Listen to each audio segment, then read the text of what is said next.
Marine In times like these, it's good to know there's a place where people know who you are, no matter how long you've been gone. A place where the smells of home cooking are still in the air, where a simple wave warms your heart, and sharing stories is just a way of life. It's good to be home.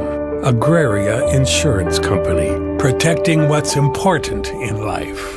Contact your local Agraria Insurance Company agent. In times like Marine Johnson, makers of world-class high-production woodworking equipment, is now hiring at their Webster, South Dakota manufacturing facility. Competitive wages are paid for precision machine assemblers, machinists, and field service techs. Apply in person at 10 Park Lane in Webster or call 605-345-3347. For more information, go to www.marinejohnson.com. Marine Johnson is a proud supporter of all Webster area school activities. Marine Johnson, makers of... Agriculture is like no other business, which makes Farm Credit Services of America like no other lender. Owned by the farmers and ranchers we serve, our customers have a voice in how we work, a stake in what we do, and share in our success. Discover a lender that works for you at Farm Credit Services of America. The foundation for how we do business is right in our initials, W-E. We. Everything we do is a partnership. We understand solving the many complex challenges growers face every day takes teamwork. And when we succeed, we do it together. That's the power of we.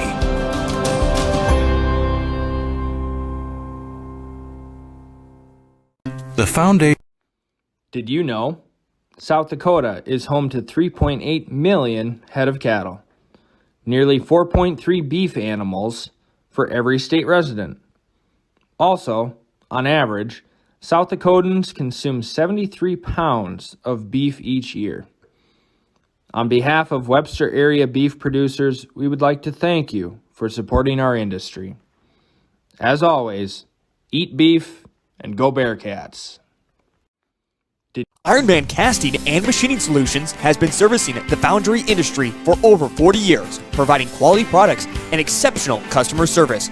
They pride themselves on providing prompt, reliable, and knowledgeable service. Ironman Casting and Machining Solutions is happy to help with any project, regardless of the scope, requirements, and complexity. Their experts will deliver great results and can provide recommendations based on your needs. Visit them online today at ironmancms.com. You don't have to be in a big city to have gig speeds. With ITC's fiber fast internet, you can work and run your business from home. It's a gig deal. ITC service is incredibly reliable with low latency, no data caps, and a 24/7 help desk. Stream movies and games using ITC internet on your back patio by adding an access point with Blast Wi-Fi. Now more than ever, we know that you need a reliable internet provider. Check out our website at itc-web.com. Life runs better on ITC. You don't. What if we said a bank isn't a place to lock up money? It's a place to set it free. What if the point of banking wasn't to bank at all, but to put your ideas to work? What if your bank asked, what if, a little more? Well, what if we told you we do? We're American Bank and Trust, where what if meets why not? If you're ready to change what you get out of banking, start a relationship with us. What if you made the move today? As much as you have accomplished, there are times you'd rather not go it alone. While you determine what direction you go, we're here to help along the way. So go. Go with community. Go with neighbors. Go with understanding. Go with support. Northside Implement is proud to be your short-line dealer for the past 40 years. They handle over 30 different manufacturers, including Great Plains, Vermeer, Versatile, Bushhawk, MacDon, and many more. They also carry a huge selection of parts to support your equipment. Northside Implement strives to taking care of their customers, and they enjoy doing it. Northside Implement is your dealer for all your needs. Give them a call today. Northside Implement is a proud supporter of all Webster area sports and activities. Whether you're pregnant or planning ahead, you and your baby deserve a healthy start. We offer a wide range of services such as advocacy, health screenings and education, care coordination and car seat safety, participant empowerment, referral services, and fatherhood support. To learn more about Great Plains Healthy Start, visit greatplainstravelhealth.org or call one of our 5 service areas today. Brought to you by Great Plains Healthy Start, so that the people may live. Whether you're pregnant, Advertising can be a struggle. Where to spend your money? Are you reaching the right audience? If you are looking for an effective method that reaches a large fan base at once, then here's your ticket with Live Ticket TV. With over 90 schools in the state of South Dakota, we can help you advertise locally with just your team or reach the region and state. Plus, a portion of all sales go directly back to the school. Get a hold of Todd Sandel today and let's get started in building your brand with Live Ticket TV.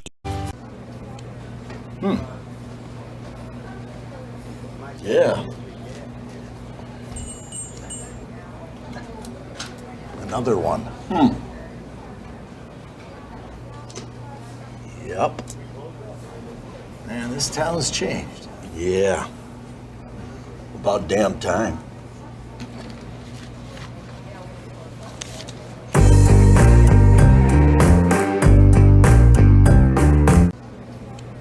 A membership with Sioux Valley Co-op will benefit you. Simply put, a membership with Sioux Valley Co-op is ownership. They're owned and controlled by members. No outside investors. So all of their annual revenues go back to their customers. Become a member today. You will benefit. Sioux Valley Co-op. Your energy needs with service guaranteed. A member with industry-leading warranties. Our years of experience and our extensive in-house engineering and manufacturing capabilities allow us to control specifications, drive on-time delivery, and provide today's advanced solutions to tomorrow's demands. Someday I'll own a Marine Johnson. Marine Johnson. Leading technology, lasting performance. Thrivent is a proud sponsor of all Bearcat activities. Your money should work as hard for you as you work for it. As a Thrivent team of financial advisors, we're here to help you find the right solutions for your financial goals. From financial advice and investments to insurance, banking, and generosity programs, find a full range of options to fit your unique financial needs. To see how your money can do more, please call Tanner Christensen and Brittany Zupke of Dakota Associates at 605-345-3635. We proudly serve people all over the Northeast region of South Dakota. Go Bearcats! Dave Haler Automotive's Highway 12 Classics has a unique selection of classic and specialty vehicles, specializing in GM muscle cars. Our inventory is constantly changing. We buy, sell, and trade these vehicles all over the U.S.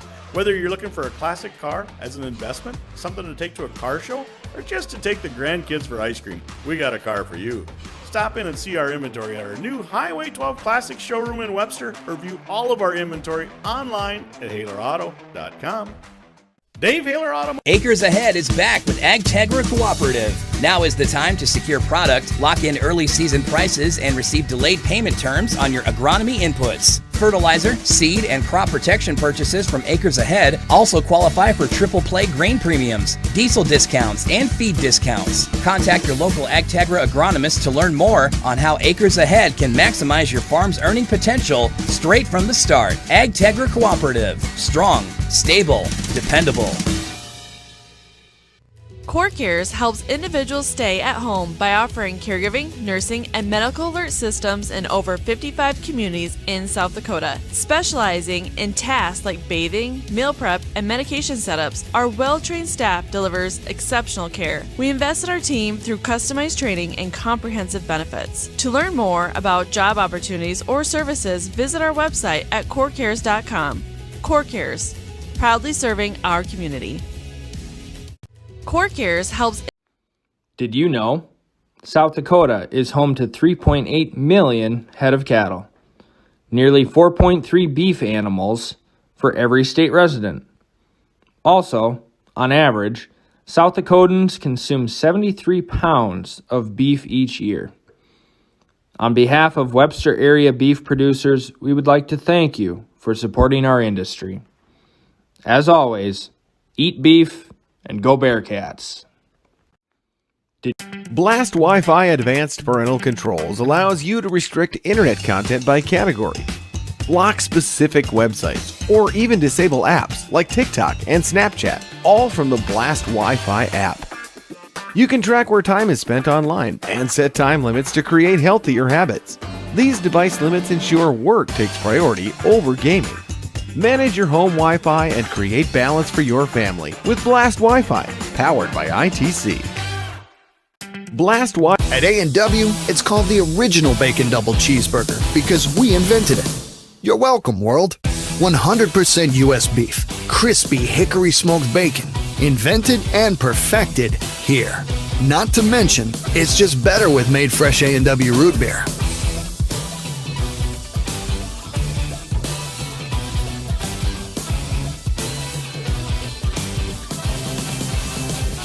At participating restaurants, prices may vary. Tax extra.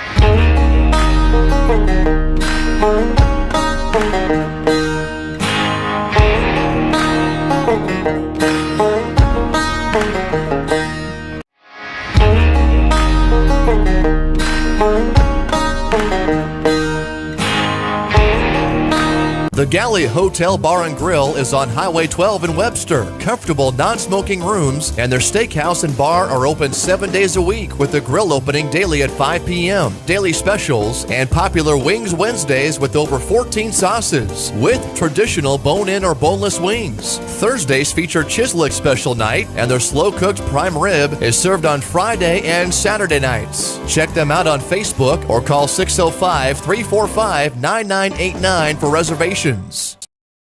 What if we said a bank isn't a place to lock up money? It's a place to set it free.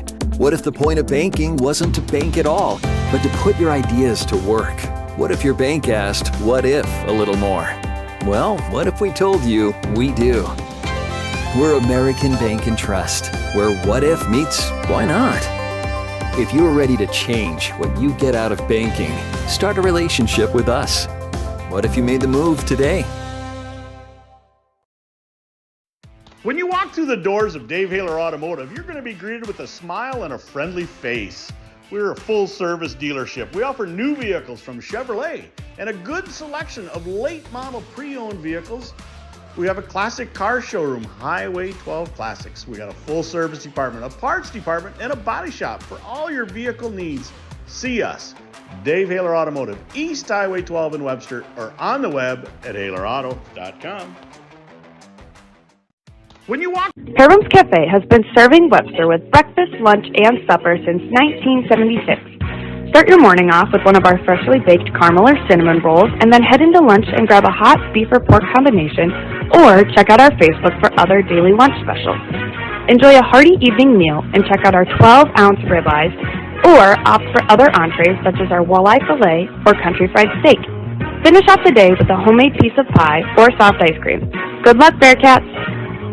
Herman's Cafe has been serving Webster with breakfast, lunch, and supper since 1976.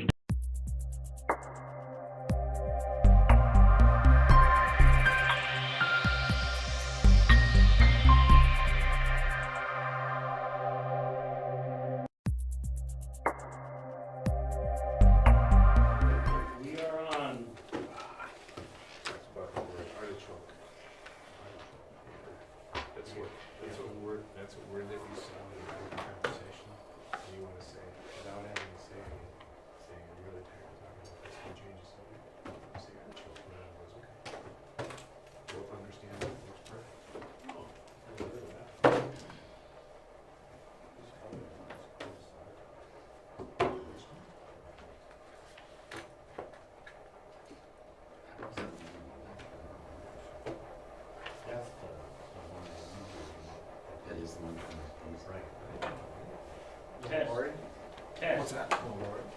Oh, she's coming.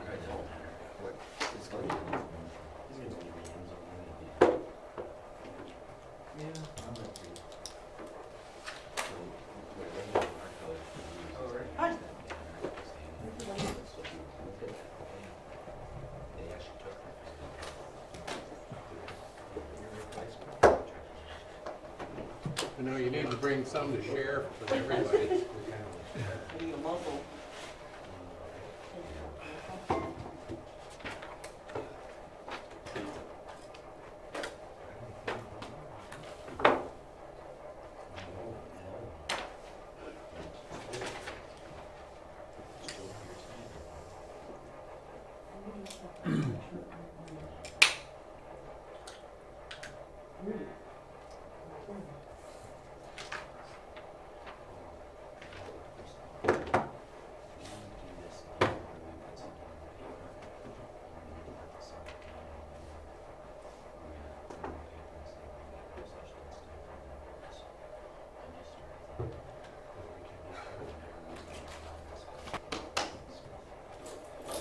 You want an agenda, Mr. Whaley? Huh? I glanced at one.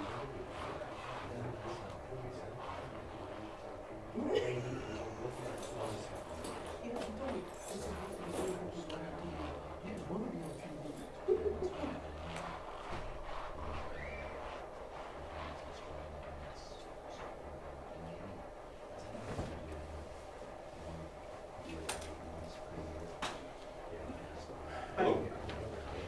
Hello, everybody. Oh.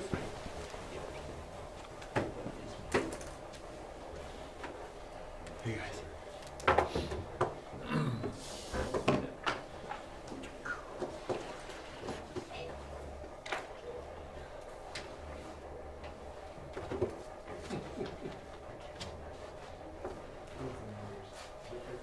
Looks like we're gonna have some public comments tonight.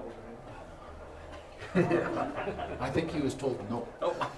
R&F reporter. Yeah. I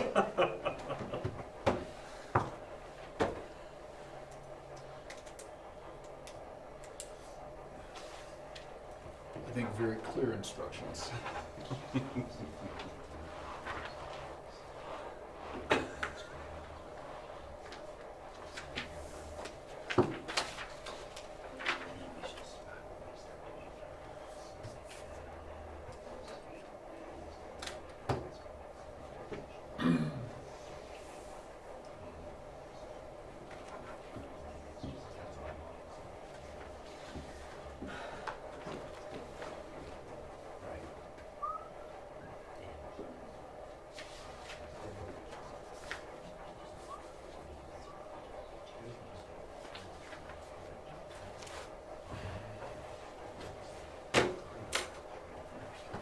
How are you?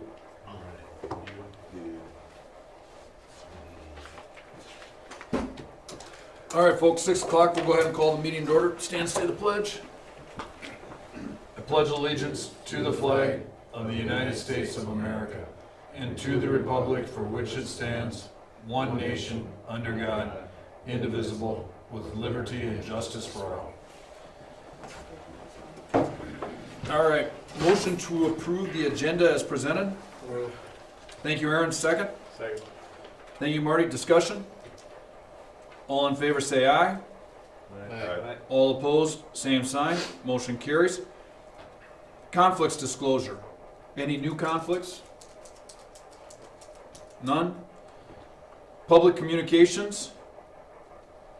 Well, the reporter and farmer's not here, but at least I'll say it on Bearcat TV. Public communications, I do appreciate everything the reporter and farmer did to correct the news article they had after our last board meeting as to the budget, and promptly issued that correction via Facebook and online, and then had a very excellent article the following week leading up on that. To that young reporter, I mean, I thought he did a great job in his editorial saying, hey, sorry, made a mistake. I'm learning a lot of new things, and I hope everybody bears with me. And I think that from our perspective at the board, we really appreciate that he acknowledges that. And now I see the RNF is walking up a little late. They won't hear it, but they can go back and see it on Bearcat TV. But appreciate everything the reporter and farmer did to correct that story, because that is an important part. We want to make sure we have accurate information out as to what our budget process is. All right, motion to approve the 2024-2025 budget. So moved. Thank you, Joel. Second? Second. Thank you, Marty. Got to get one to have the conversation. Well, I say it can't go away. Yeah. Yeah, it just can't go away. Eventually we'll stay. All right. Discussion. Would you like me to go through each fund? Do you have specific questions? I'd say let's just have you go through it. If the board has questions, I mean, let's just jump right to questions versus, I mean, you provided everybody's got a copy to review, has a copy of the budget, had a chance to review it. Yeah. What questions you got for Lori? Let's hit them.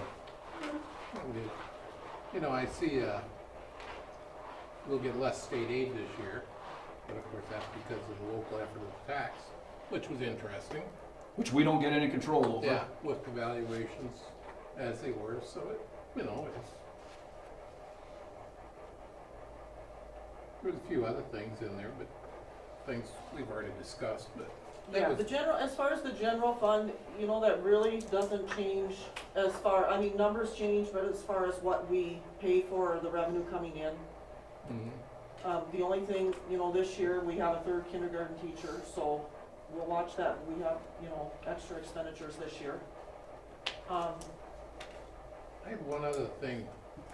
I think federal lands and everything, wasn't there quite an increase in dollars we're gonna get Federal lands?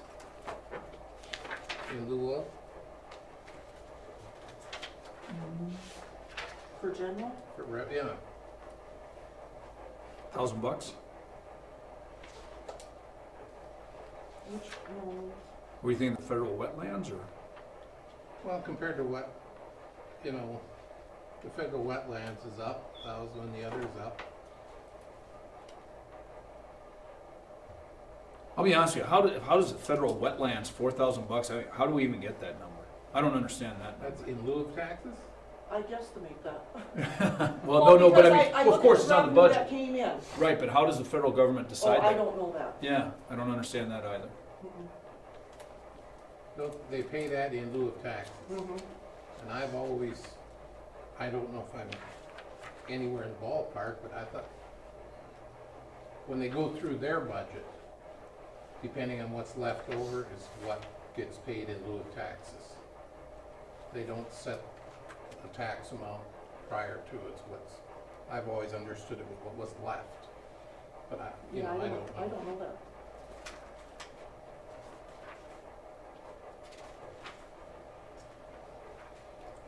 So any questions for general fund? You know, I'll just tell you, the biggest comment I have, I like the budget. I think it's well put together. I think it's, you know, thank you, Jim, Lori, for everything you've got in here. I think we're doing a good job with the taxpayers' funds. I really pay attention to where we're ending at the end of the fiscal year and where we're at with our budgeting process. And you know, if you look back at the end of 2022, 2023, you know, our general fund, we're right in line of where we were at last year, and we're right in line again with where we've been at for the last 4 previous fiscal years with holding our reserves. Good position. Capital outlay, again, we actually increased our reserves a little bit there this year. Special education, even with the reduction, we still held steady on where we're at with our reserves. I understand we may have some more expenses coming up this year, and we still have the money available for our, you know, our CTE wing, the special projects. I think we're in a strong position financially. Things can change, of course, but right now I thought the budget book was pretty good. Yeah, and then as far as capital outlay, I'm hit 2 topics here at once. Capital outlay, you know, that's the one that we kind of review a little bit closer for what projects we have, and then, you know, we've had the big things going on. So we have the insurance issue going on that Dr. Black's gonna talk about later on in the agenda. And, you know, that information, we did have the 2 inspections done, the electrical and the structural. And there is a laundry list of repairs that need to be made. And so, our insurance did increase substantially.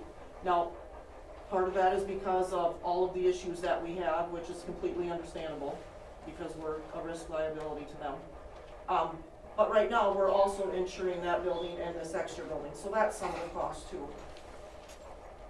And so I think, you know, with the capital projects money that we have, and this is just my opinion, you guys do what you do, but I think we really need to get very serious now that we have this report. Are we gonna put money into this building and repair it?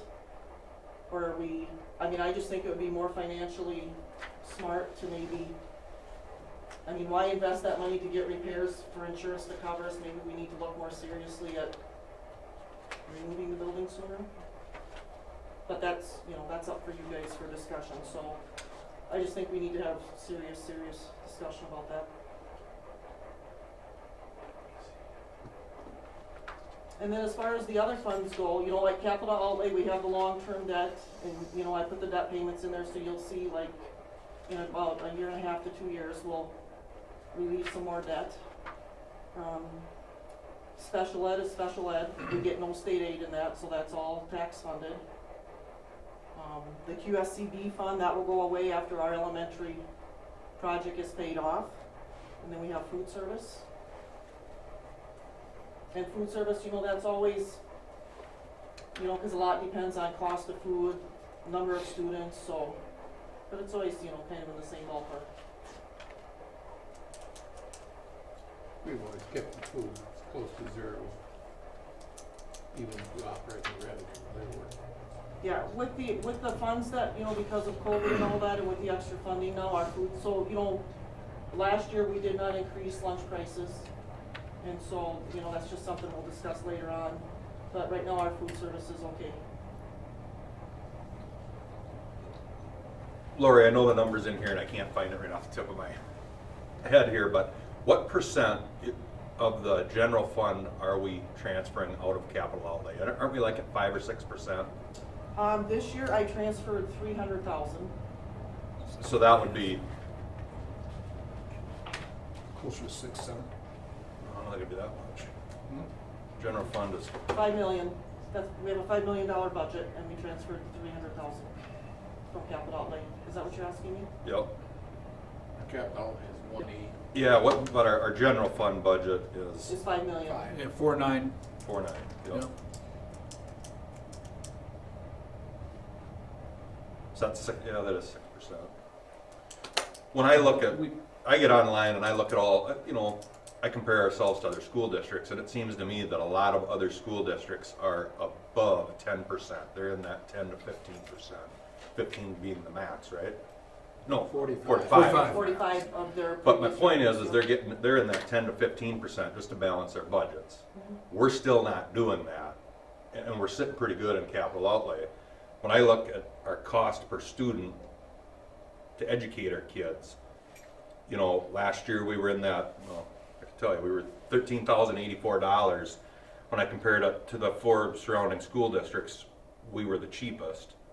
And, you know, I think this year it's gonna go up a little bit just because we've got some projects going on, but I think we're still gonna be in the middle of the mix. So I think we're doing a really good job with our budget, you know, using the dollars that we're getting, and we're not being forced to dip into that capital outlay. But I'm just afraid that some, not tomorrow, not next year, probably not 5 years from now, but somewhere's down the line, that's gonna change if PEER doesn't change the funding formula.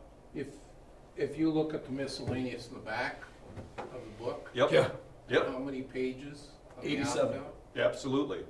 I mean, how many schools? 87 I counted. Yeah, and you know, what's there, 109? Well, anyway, they're Yes. using that, so when you're saying they're using that opt-out, where we're not, is when we say their budget or whatever, they're Not only- including their opt-out as if, and a lot of those are forever opt-outs. Yes. And the other ones that aren't forever, or don't get voted on again, opt-outs. Yeah. So it's, I don't know, when you look at that many schools with that many opt-outs, whether needed or not, that they're using that in their budget, or we're transferring, they've gone away possibly from transferring and just using their opt-out money. That's exactly what Grogan did. That's exactly what What Grogan they did. plan to do. Yeah. Look at, you look at Redfield School District, so Lori provided us the information. How many school districts are in the state? I'm guessing 145. Yeah, 145. Out of the 145 plus or minus school districts in the state of South Dakota, 87 of them are in an active opt-out. And if you look at some of those districts, and this is our competition when we're trying to attract teachers, people to our community. For example, Redfield, they're in a $700,000 opt-out for 30 years from 2016. 700,000. I mean, that's a third. That's above and beyond your budget, like you said, Now, Larry. they don't have to take the money. Sure, but they might opt out, but they may only. But they're starting $700,000 ahead of us on July 1st. Yeah. Yep. But they only. That's the bottom line. Yeah, they can settle and say, we're only gonna take 200,000 this year. Next Yes. year, we're gonna take 500. Each year, they take a different amount. But it's available to them. Yeah. They're 700,000 steps ahead of us on today. And the taxpayers will pay that. Correct. Correct. So it's a little misleading I mean, it's not misleading, but people don't understand that opt-out that seems to be a standard operating now. Clark School District, $300,000. Another one in the traditional Northeast Conference. I mean, Waubee is what, $500,000 in 5 years? 300, no, 300? 155. But they haven't been. 300. I think after our annual reports are submitted, I just have to find it. I think there's a report where it shows what school districts, the amounts of capital outlay transfers. Yeah, and then what they take. And look at the Sioux Falls schools. Oh, yeah. Look at that, I don't know about everyone. How many of them on their opt-outs, and it's forever. Sioux Falls has, within the school districts that they provided to us, 1, 2, 3, 4, 5, 6 schools. One's for $3.5 million. One's for $5 million. One's for 1.5. One's for 1.6. One's for 1.7. One's for 1.8. It's hard for us to sit back and, well, they weren't fiscally responsible. We don't know that. Correct. No, we can't say that. I'm gonna look for that report because that would be interesting to see how many have the opt-out in place and also transfer. Yeah. Do both. Right. I bet you it's a high percentage. If they don't use all their capital outlay money and they don't have room to put it in reserve, then they have to use it. Right. With respect to Joel's comment, and this is gonna be kind of grim to say this, but if 87 school districts are already opting out, the state's not that concerned, otherwise they would already have done something. The other flip side of it is the double-edged sword. When we are fiscally responsible, that doesn't help the situation any more than if we weren't. Because you can do it, and so we're one of those model schools, and I'm not blaming other schools or saying that they're spending their money inappropriately, but I don't see the state changing the formula anytime soon. Not when schools are And they will expect us to eventually, all schools utilizing that 45% before there's anything done at state. I agree with you. Yep. And that adds to the general fund, which they set. Correct. That's what they set for the tax base. We don't. We should be proud of what we're doing and how we're managing our budget, no doubt. Whether we compare ourselves to somebody down by Sioux Falls or Groton or Waubee, I think our budget is in pretty darn good shape. And for me, the point of this part of the conversation right here, it's like, what do we do with, we gotta finish the project, Larry, right? Yeah. We gotta go on this end of the building and finish the project, and we're gonna have to spend a little money to do it, but that is in my mind, I agree with you, Lori, what we have to do. It just does not make sense to spend more, just keep spending on that end. It just, Well, Yeah. then, okay, by You can't- that, go ahead, You Larry. can't use opt-out money no. for, so people will opt out, will do that structure. You can't use that money for that. No. The closest thing you could do is use your opt-out money for your general fund, saving some money in your capital outlay, which is what growth is doing. Right. Yeah. I believe that's. And just to be clear, nobody, I don't think, is asking for an opt-out. No. We're just having the conversation. Yeah, just being there's so many that just amazing, Yeah. And there are a lot of schools that aren't even in there that, gone. There's some that'll show up now. Well, I guess I'm just gonna segue off of what you said, Joel, and Lori, what you said. I mean, we're on the subject right now on our 2024, 2025 budget. We know we've got this insurance issue with the old VOTEC wing. Do we just wanna have that conversation right now as to what we're doing next year with it? We're in with the budget. I mean, we certainly can. It's a discussion item, so it doesn't matter if it happens. Might as well have it right now, in my opinion, since we're talking about the budget. I mean, the bottom line is, was it ISG, is that the name of the architectural firm we had come in? And was that 5 years ago or 6 years ago, Larry? 21, 19, Nin- 21, in 2021 is when we got, The plans, Park Inc. went ahead with plans. So, 19 and 20? yeah. So 2019 and 2020, if everybody recalls, we brought in Architectural Inc. and we brought in ISG to look at the old vocational wing and to see what we should do if we were gonna go forward with the CTE wing. If everybody will recall, ISG came through and they gave us a preview of the electrical report we're now receiving from the insurance companies. And I think we were in one of the junior high rooms, weren't we, when we had that meeting? We weren't here in the library for some reason or another. Science room, One of the science room? I think. And I recall the question specifically being asked of ISG, would you invest funds into the old VOTEC building? And the answer was no. Well, we've been able to get by with that vocational wing now for these last 4 years. We were able to transfer over to the new vocational wing, the new CTE wing, I should be saying. Now we know that because of the, I think it's a fair statement, the old vocational wing issues with electrical and structure, it's now causing, because it's connected to the whole building, it's causing issues with us being insurable, number one.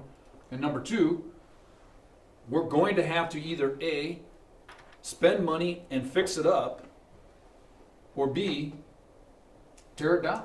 I mean, isn't that really where we're at with the? Yes. And isn't that where we've always been? And now we've just been kind of trying to kick that can down the road as long as we can. I think it's come to a point in time where we got to make a decision. Is that a fair statement? Yes. Yep. And the only reason that we're still utilizing the boiler, the old boiler, and any of that building down there is for wrestling and weight room. Correct? Wrestling room, weight room, locker rooms are down there. And locker rooms. The rest of the building has items stored in it. We are using the shop for the custodians. But our primary use in that 1939 to 1950 wing is the wrestling room. There is infrastructure down in the old boiler room that does need to come upstairs or to a ground level in order for us to keep our current heating system working. The boiler itself, that big huge boiler itself, is only utilized for heating wrestling room, locker rooms, and that vocational room. And that's all steam heat. And you can't shut off part of it. That's what Travis said. One of the things you run into with shutting it off is, we asked this question of the insurance company, well, is it possible for us to just not worry about the boiler room and we don't use it? Well, because it's underneath part of our building and connected to part of our building, it's still a liability in our insurability, because it's still there. Does that make sense? Yep. If it was gone, that concern would be no longer an issue with our insurability. But even if it exists and it's still connected, there's, is there a chance that a fire could break out in the old boiler room, even if nothing is functioning down there, and that can lead to, spreading to the rest of our good facility? I think that's what the insurance company is worried about. Correct. Well, Larry, I'll tell you, I'll be the first to admit, I think a few months ago, you had said, hey, we gotta finish this project up, and you had specifically said something with, we need to figure out what we're doing with the VOTEC, or the vocational wing. And I said, at that time, hey, I'm good with just shutting the thing down, leaving it for 20 years, and I said that at that meeting, I did. And I will say here tonight, I was wrong. I do not agree with that premise anymore, especially after receiving the insurance report. I am not in favor of investing one nickel into that portion of the building. I think we have budgeted the money for the CTE project, and now I'm back with saying we need to finish it out, and that part needs to be tore down. That's where I'm at, guys. I'll just start the conversation off. I said something different 6 months ago. My mind has definitely changed. But to me, it doesn't make any sense to put money into something that's going to be torn down. Absolutely.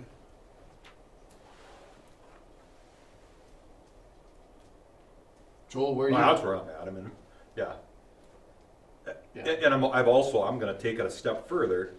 We have tried, I think, to generate some conversation as to where to go with the wrestlers. That's who we're displacing.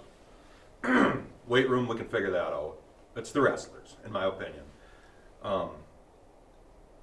And I don't think I can let that affect my decision. I'm not a board member to support a athletic. I'm a board member for the school district, and I got to look at what's best for the district.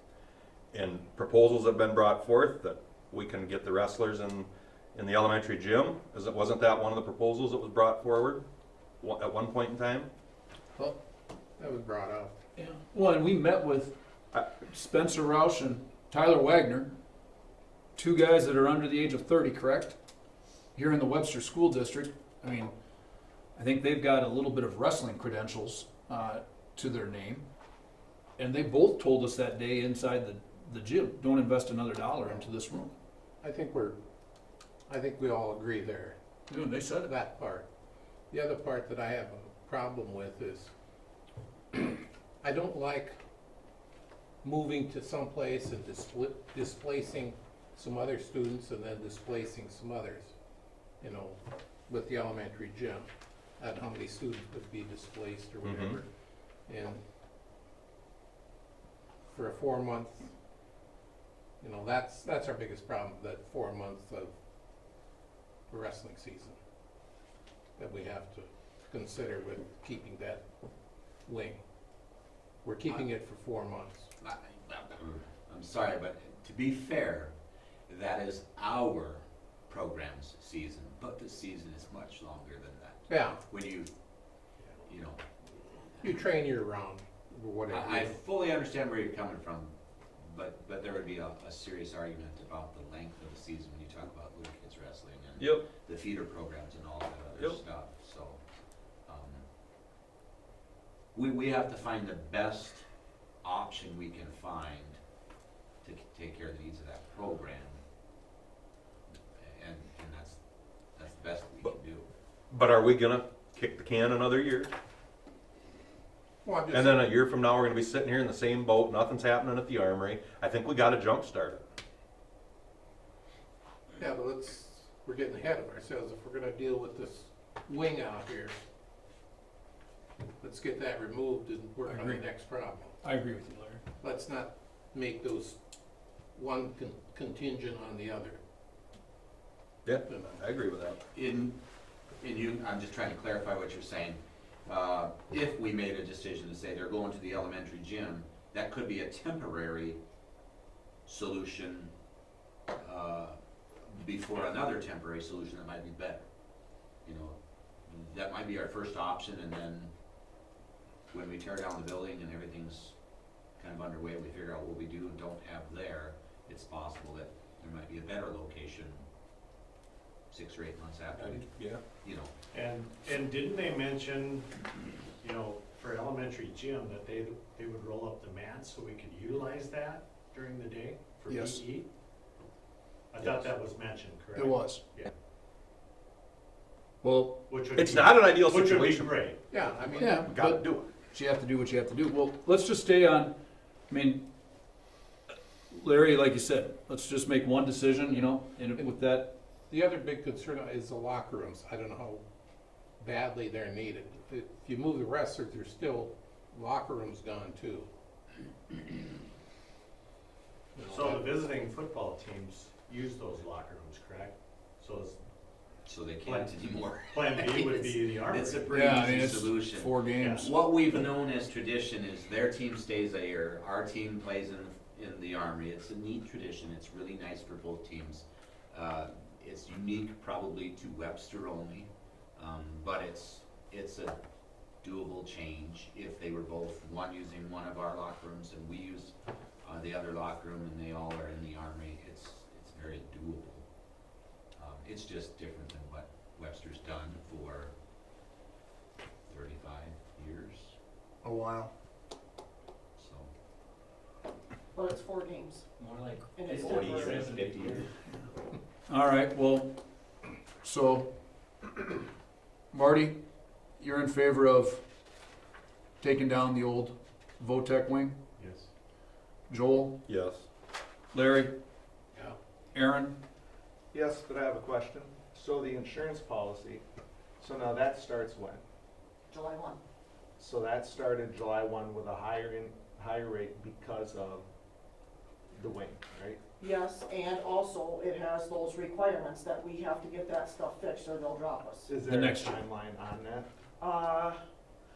Well, no, the electrical has to be immediate. The red in the electrical is supposed to be immediate. Now, when you say immediate, is that by next week? Is that by September? Those are things that we have to determine.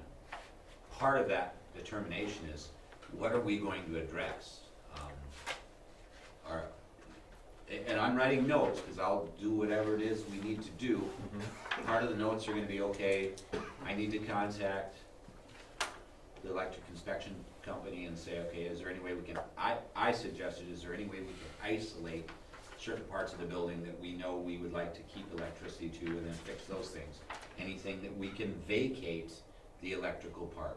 For instance, if there's, I'll just use this as an example, if there's an electrical box down on the stage that's just not up to par, let's cut the power to that box, and wherever that power goes to, if we can live without that power, have we solved that particular issue?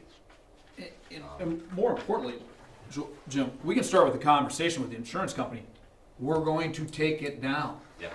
This is, want to make sure we're clear for the public. It's not like all of a sudden we went and rewired something in the old VOTEC wing, ag wing.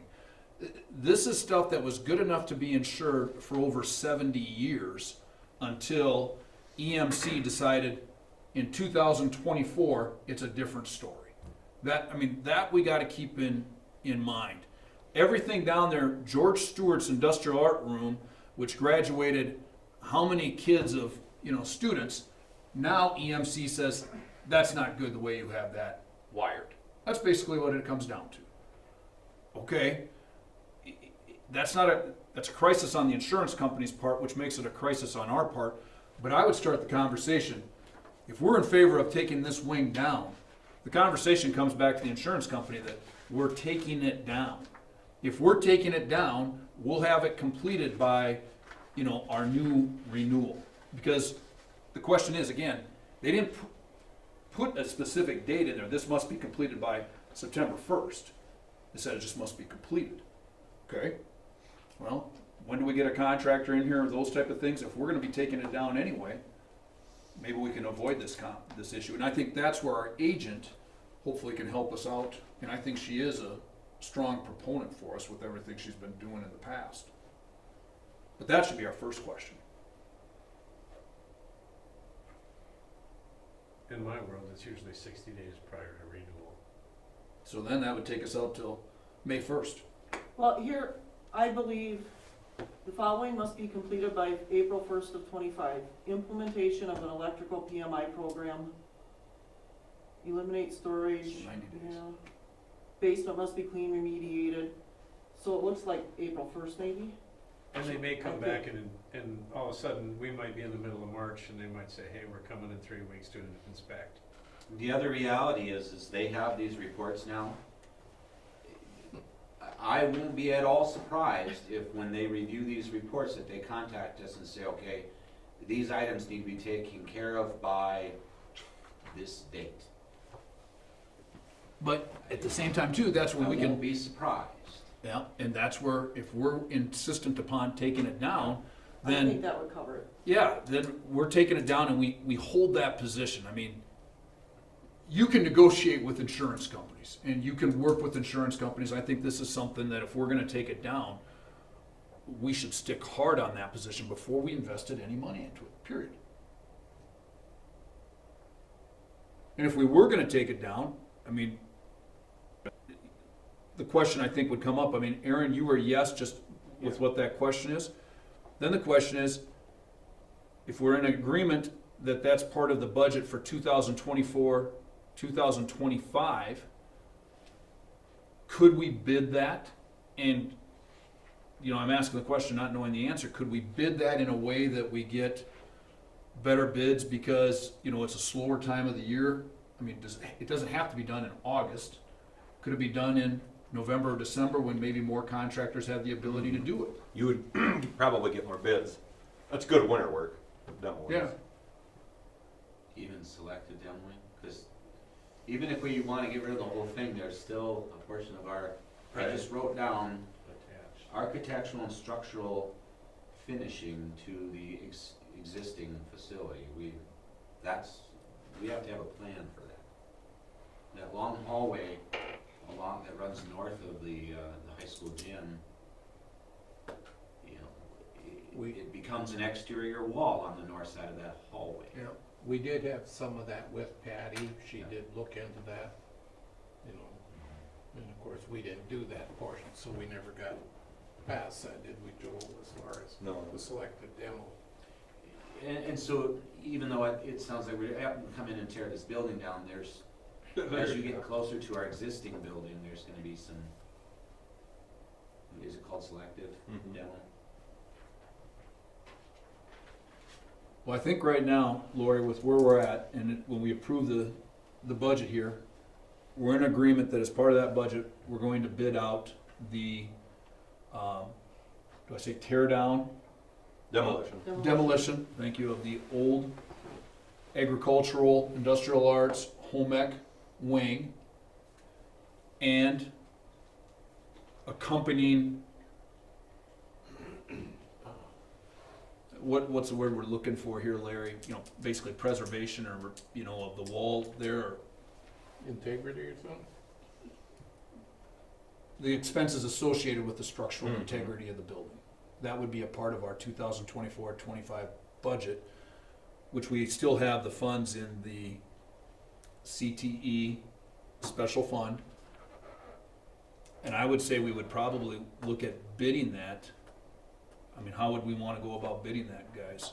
You got any recommendations, Joel?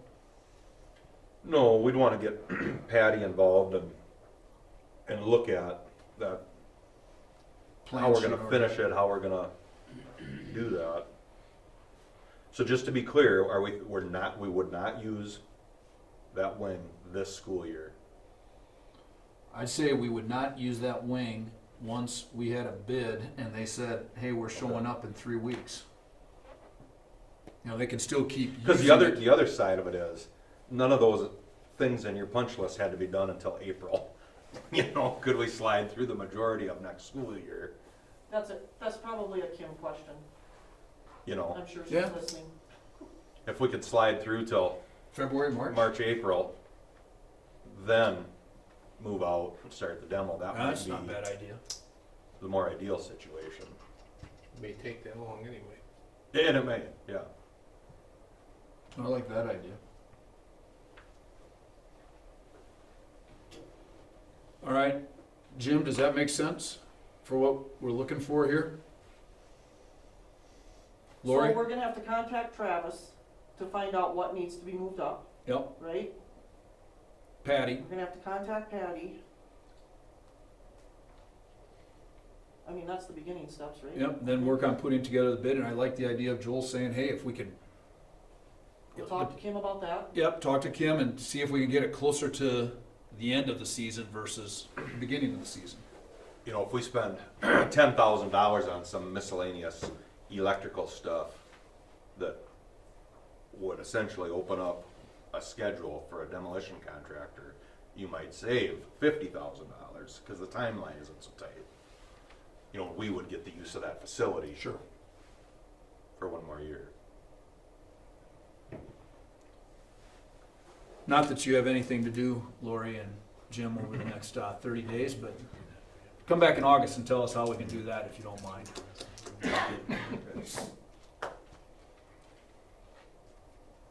All right. Anything else on the 2024-2025 budget?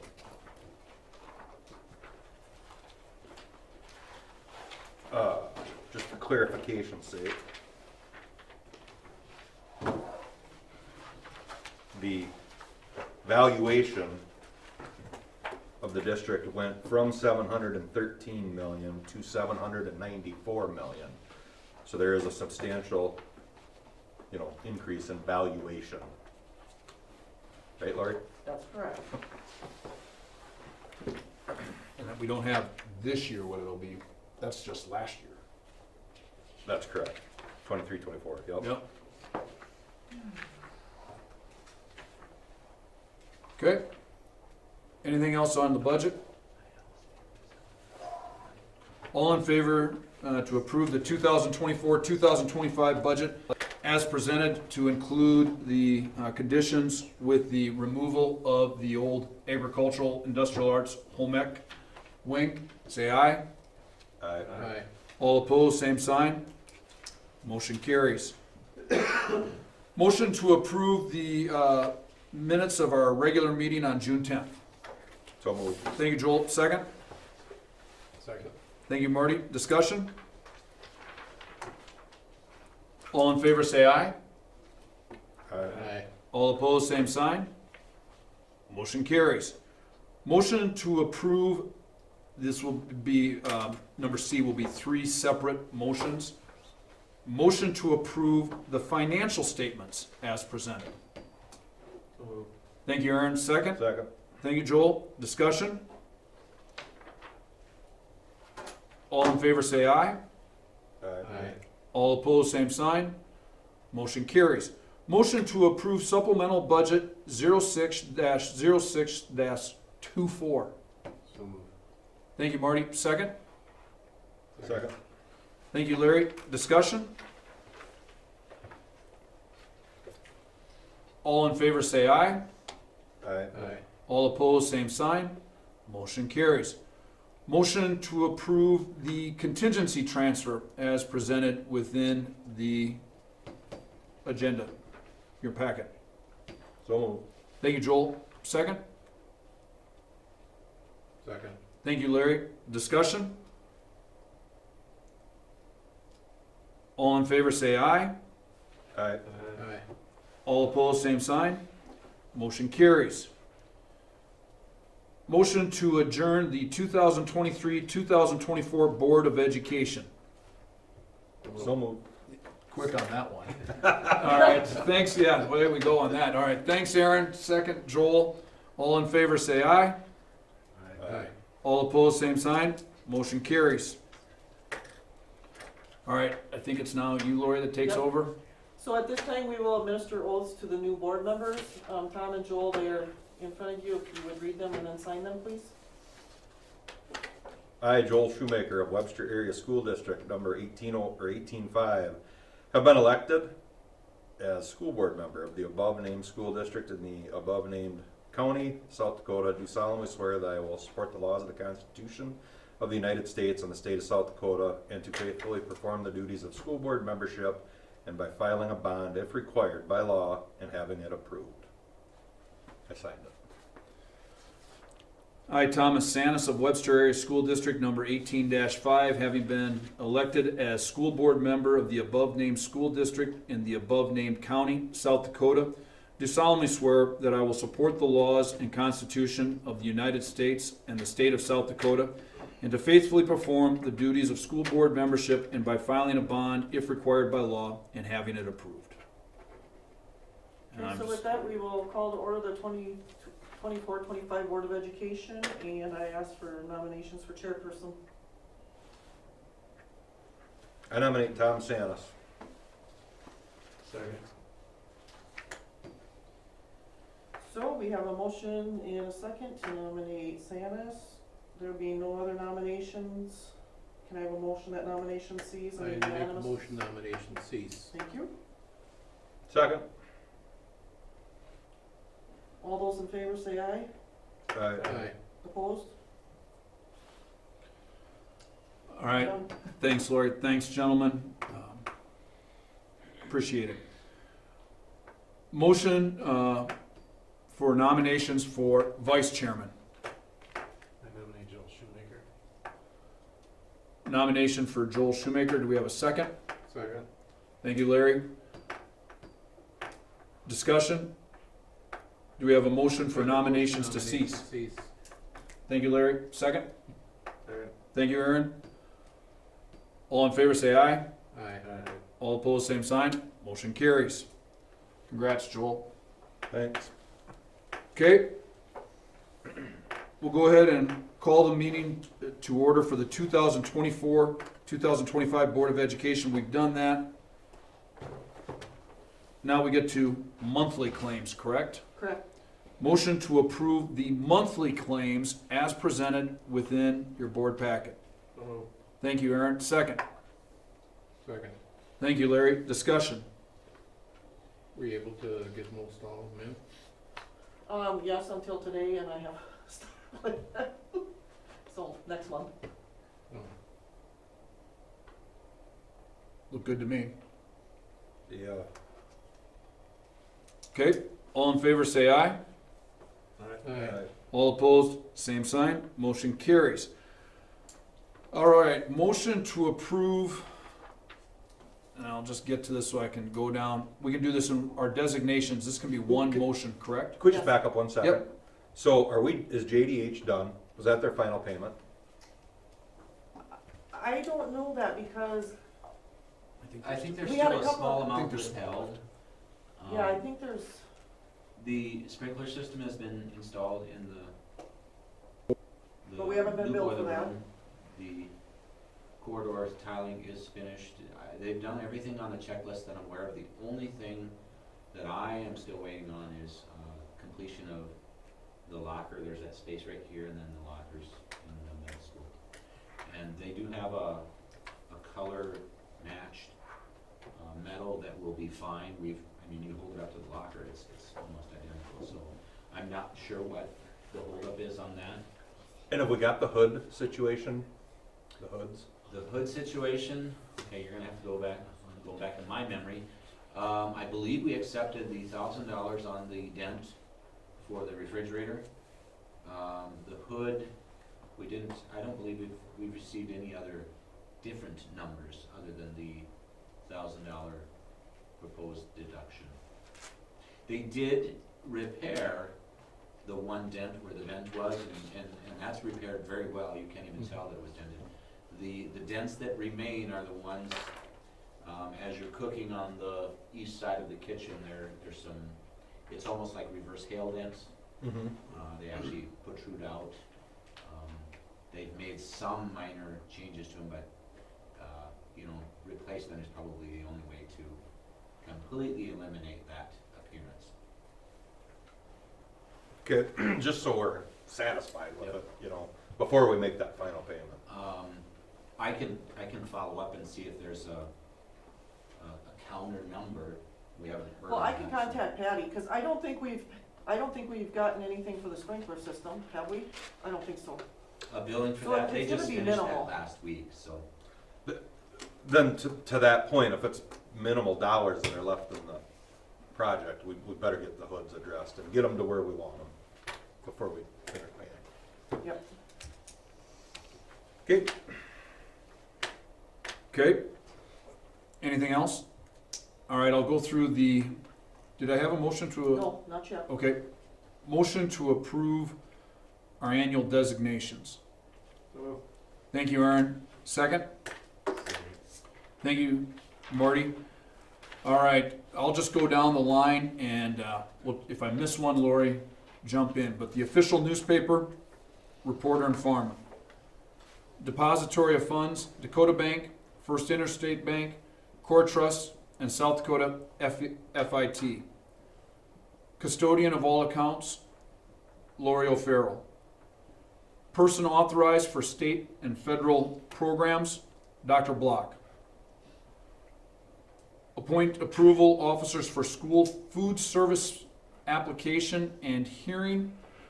Last year we had Dr. Block, Lori O'Farrell, Mr. Gaikowski. Are you willing to do that again? Yeah. Thanks. Appoint a member and 2 alternates to the NESC. Last year we had Luenga, Gaikowski, Shoemaker. Anybody else want to do it? No, thank you. I'll do it again. Thanks, Larry. Marty. Aaron, you still good? Yep. Joel? All right. Appoint a member for the Board of Equalization. I'll do that again. Truancy officers, Dr. Block, Mr. Case. Title IX and 505 coordinator, Dr. Block. Designation of the school attorney. Sorry. Yep. It's Title IX, it's case, and I can't 504 is. Oh, did I say, did I Yep. miss something? Yep. Sorry about that. No, you're good. School attorney is Rodney Freeman. Purchasing agent, Lori O'Farrell. Approve the statement of assurances for federal programs. Designate a majority vote. In other words, we need approval needed by majority of all board members. Appoint a person to invest and borrow funds in the name of the district, and that would be Lori O'Farrell. Set school board meetings for 2024, 2025, second Monday of each month at 6 p.m. Interest generated may be transferred to the general fund. Allow the use of a signature stamp for the business manager, superintendent, and school board president. Committee assignments. We've got negotiations, Sanis, Shoemaker. Who would like to do negotiations this year? Must be Aaron's turn by now. It's good the way it is. I'll give up my spot if one of you guys would like it. Ditto. Marty, I get where you're at on that, that's fair. In my book. I'll do it again, I don't care, just, Larry, What? you want to jump on there with Tom? In the end, we'll hammer it out together. We do, So yeah. it really doesn't matter. So, makes no difference. I don't care one way or the other. I don't either. I really don't. let me ask you this. You willing to do buildings and ground one more year, Larry? My last year, yeah. If you're willing to do buildings and ground, I consider that a fair trade, especially with as much as we got going on. I mean, Larry, you've done a ton of work, and that's a big deal. So, Larry, if you're willing to do that, I'll give you a pass on every other board, every other Got it. committee. Done. All right. Negotiations, Santa Shoemaker, professional practice personnel, I'll do it again.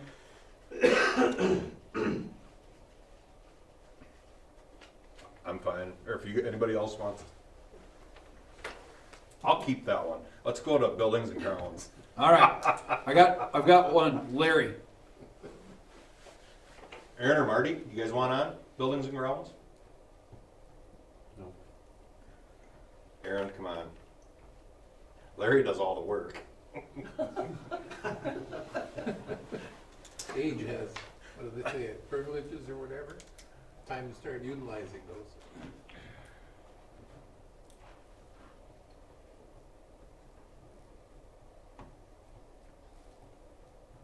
I mean, I'll stay on it if nobody else wants it. All right, well then, transportation, still Gaikowski, Luenga. Okay. All right, I was gonna say, being you mentioned transportation, we're down on that route, a little bit. a little bit. All right, set salaries for board members. We're still at the $60. I did put a comparison in the back this time, did you see that? You did. Okay. Everybody still good with that number? Okay. Substitute rates. Hold on. I am good with the number, but, to get more people interested in running for school board, do we need to raise it? Does that make a difference? Well, 'Cause rumor has it, Larry isn't. I don't again, but I don't know. I don't think people are gonna, it's not gonna attract people to run unless you go up, I mean, $60.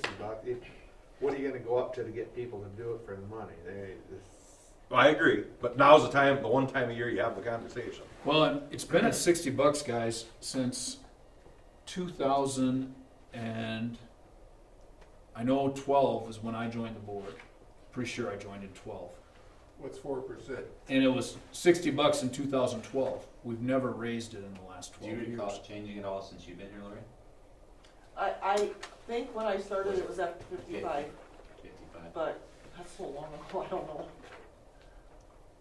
And Maybe 50, I have no idea. it is a lot of work. I mean, this is not just a show up on Monday night every second Monday of the month and put in a couple hours. From my perspective, and this is not coming from any of you, I mean, moving it to $75 is not unreasonable whatsoever, considering it hasn't changed for years and years and years. And regardless of whose fault it is, these meetings are not brief. No. So, Hey. when you get down to an hourly situation, it's a fair amount. I didn't look at the comparison. Well, I'd say the average is, 75. Just go Clark, up to 75 and we'll leave it there for the next 15 years, how's that? okay. You gotta be here in 15 years. Lori's gonna be here for 15 years. We'll take that. Done deal. Not happening. Okay. Substitute rates. We did not increase them last year, so I think we should have a minimal increase this year. And if you did look at comparisons, we're pretty close to everybody else, so we're good that way. You think if we went up $5 on the sub rates, we'd be good? Yep. You good with that, Aaron? Larry? Yes. Yes. Okay. Set the mileage rate at the state rate, 65.5 cents, right? That's federal, what's the state? Oh, that's the federal rate. State rate, do we just do the mileage rate at the 65.5 cents, Lori, or do we do? State rate, what'd you say? I'm So- sorry, I have a message from Kim I wanna read to you guys. Okay. Tell Kim. Cannot slide through next year on electrical for sure. Well, but we can through April 1st, right? Well, we're gonna have that conversation, yes. And tell Kim, we know how, Kim, April 1st. It's real simple, April 1st, April Fool's Day, we'll have it done. Thanks, Kim, for everything you're doing. We'll be in progress, work in progress. We're a work in progress. All right, back to this mileage rate. Important stuff, not Okay, what do you electricity. want? 65.5 cents. Yeah, that's the state rate. Okay. All right. Allow Dr. Block to advertise for personnel as openings occur and close school. due to inclement weather or other emergencies. All right, is that it on our one general omnibus? It is. All right, any other discussion? All in favor say aye. Aye. All opposed, same sign. Motion carries. All right, next, motion to set lunch and breakfast prices. So moved. Thank you, Joel. Second? Thank you, Aaron. Discussion. We did not increase lunch prices last year. In our food service, we are okay. The discussion is, do we want to go one more year, or should we have a minimal increase so when we do have to, it doesn't have to be a big jump? Do we have a mandatory that we have to charge? Yes, we do, but I have to do the food service application, and that's part of that, so if there is something that's required, I'll tell you in August, but I think we're okay where we're at. In the comparisons, were we second highest? We're towards the high end. So compared to other schools? And you know, since I've been around, it's always been that balancing act of, but generally we're short in the food service budget. Right, but because of the COVID funding, Right. yeah, that's helped us out, so. So in my opinion, I want to leave lunch prices the same. That is gonna catch us one day. Would we, if we could encourage people to apply for reduced or free, that would help our budget out also, would it not? Sure does, yep. But we can't seem to get people to apply for them. We're under the 25% mark. And that's just, And we try.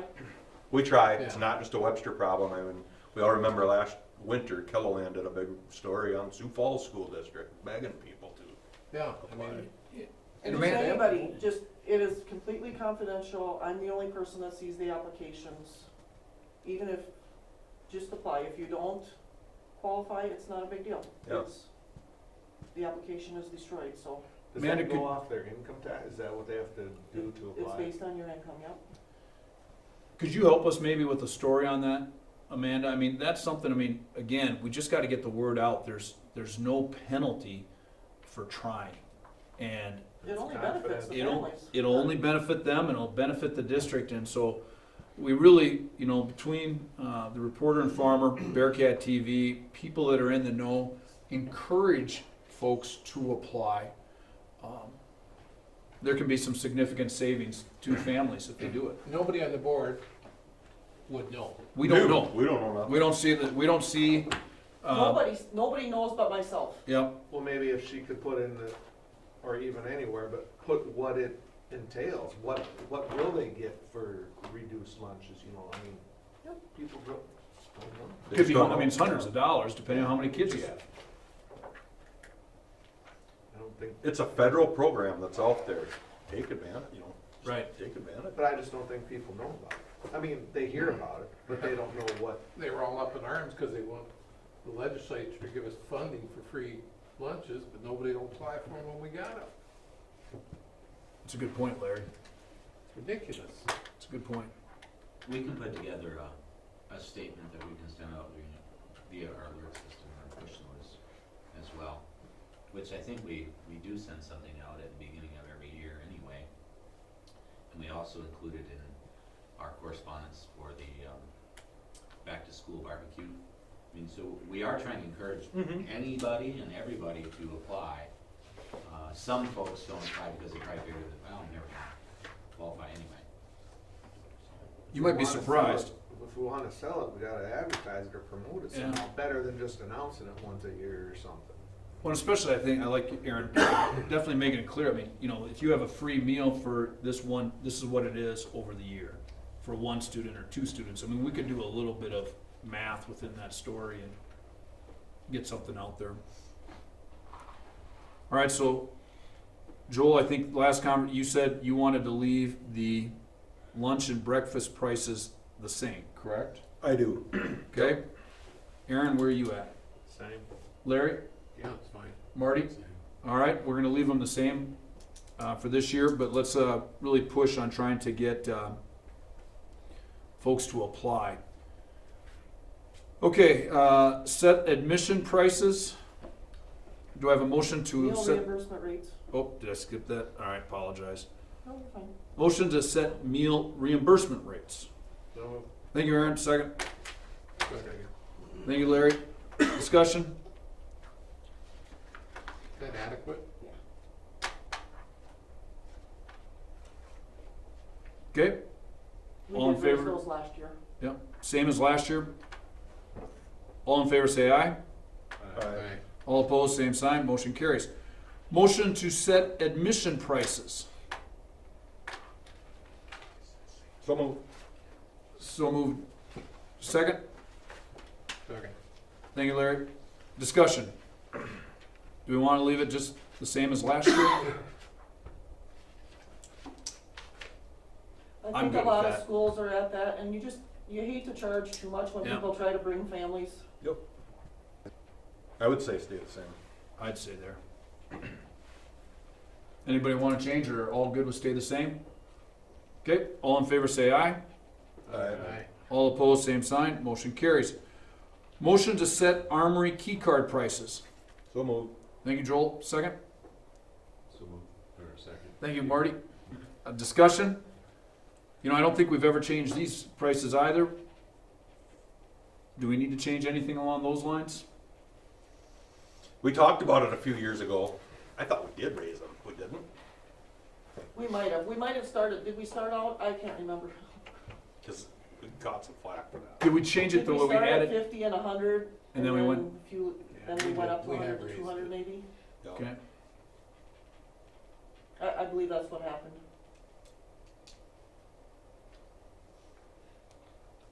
Knowing that there could be some changes coming, I think we better not raise them so that we're not raising expectations. Leave it as is for right now. Okay? Aaron, Larry, you guys good with that? All right. All in favor say aye. Aye. All opposed, same sign.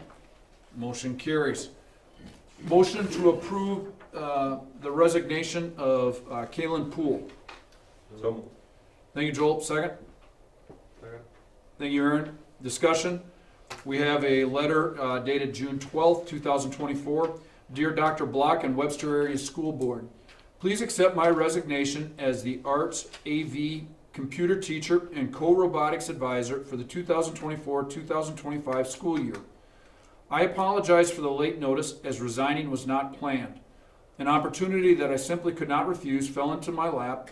It combines my original degree, graphic design / marketing, along with my master's with some marketing / curriculum design. Teaching at Webster area has been an amazing and humbling experience that I do not take lightly. Teaching students the subject that I am passionate about has been truly amazing. I value each and every student who sat in my classroom. They hold a special place in my heart and will forever be, quote, my kids, end quote. I look forward to hearing of their successes as my family stays in the community and my children remain students here at Webster area. I have greatly enjoyed advising students in the robotics program over the past 7 years. The RoboCats will forever be an important piece of my time at the Webster area. I'm amazed at how the program has grown each year. Thank you for allowing me to be a part of the kids' lives for the past 8 years. Sincerely, Kalen Poole. Discussion? Thank you, Kalen, for everything you did.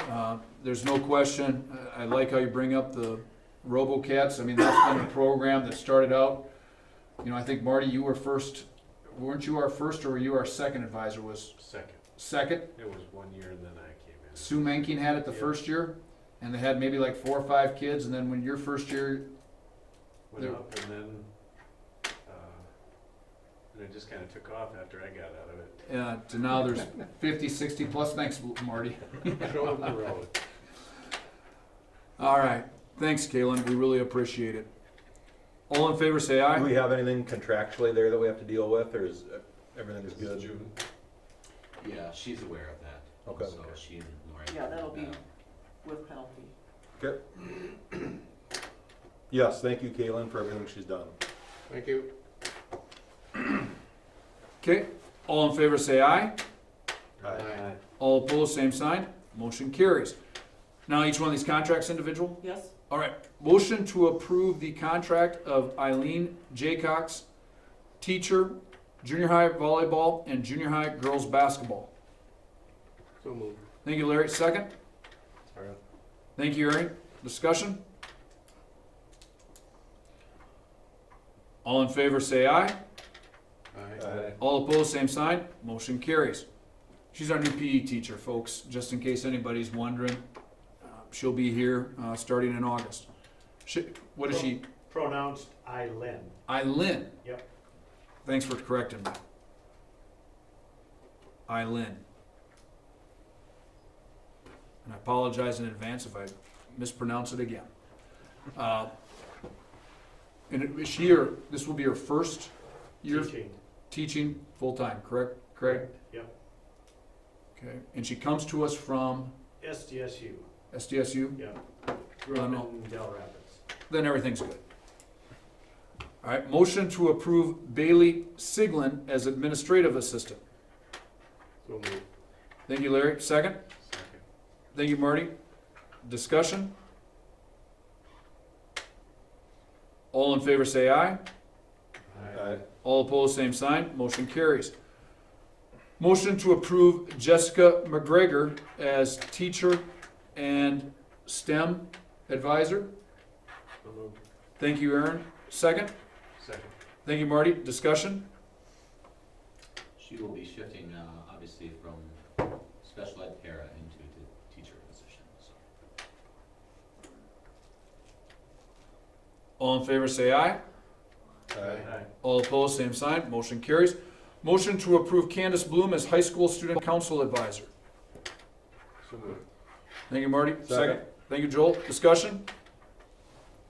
All in favor say aye. Aye. All opposed, same sign. Motion carries. Motion to approve the South Dakota High School Activities Association ballot as per the athletic director's recommendation. Thank you, Aaron. Second? Second. Thank you, Larry. Discussion? What is his recommendation? Naugle, I believe was is that how you say the name? Naugle or Naugle? Okay. All in favor say aye. Aye. All opposed, same sign. Motion carries. Motion to approve the maintenance contract with Johnson Controls. So moved. Thank you, Marty. Second? Second. Thank you, Joel. Discussion? So I provided you folks, this was via email a while ago, and I think I did get some hard copies too. The preventative maintenance service report, that basically tells you what they did do this last school year. Some of the things were highlighted. This is a significant increase compared to what we had for a budgeted amount from last year. Last year was around $16,900, I think. This year is 24 something, and then on one of the latter pages it shows you like a 5-year plan. It does not mean we're committed to 5 years if we do choose to do this. It just simply states this is what we're looking at probably for an annual increase. So it's a sizable contract, there's no doubt about it. My biggest concern as an administrator is making sure that the HVAC units, regardless of how old they are or how new they are, we want them functioning as well as possible, as best we can. And there are some parts of the maintenance that I just don't think it's realistic to expect our custodial staff to do. I will always use a couple of examples. The music room units are up in the ceiling. There's about this much space between the bottom of the unit and the false ceiling. You need to have a lift. You have to go in there and do that. When you go into the music storage area, there are filters that need to be changed in there, which is what cools and heats the high school gym. That has to be done up on a ladder. It's just not ideal for our custodial staff to be doing that. And then the third thing with filters and maintenance is anything that's up on the rooftop. They can climb up on the roof, but we're talking about you know, maintenance of units that, unless you're probably trained in HVAC, you probably shouldn't be working on it. So I think we have a need. I don't know if the need is $24,000 worth, but what he put together is a plan that includes the units that we did previously, as well as some maintenance of the units that are now in the Career and Tech Ed facility, the new part of the facility. So, on top of inflation, I would say. So we need to discuss it and make a decision. If it's something we move forward with, I can let them know. If it's something we want to maybe tweak and ask for you know, some changes to the proposal. I just need a little bit of a guidance with where you guys are at financially on it. So how many different units are they potentially maintaining? I think that's actually listed in here. Yeah, they list each unit. They listed Well, what's each the unit. total on it? I never counted them. I didn't either. I didn't count. Is They there check anyone the- else that does that? They check the belts, and they furnish the filters, I see. So the majority of the maintenance that they will do is they'll check belts, bearings, and change filters. The filters are the ones that we designate that, as I was describing, are units that we wouldn't really necessarily be able to change efficiently.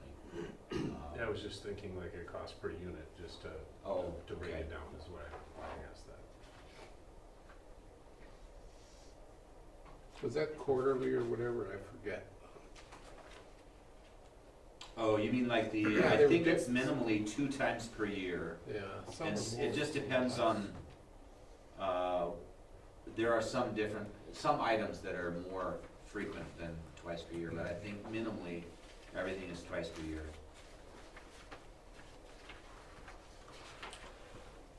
You know, I think we're gonna have to do it.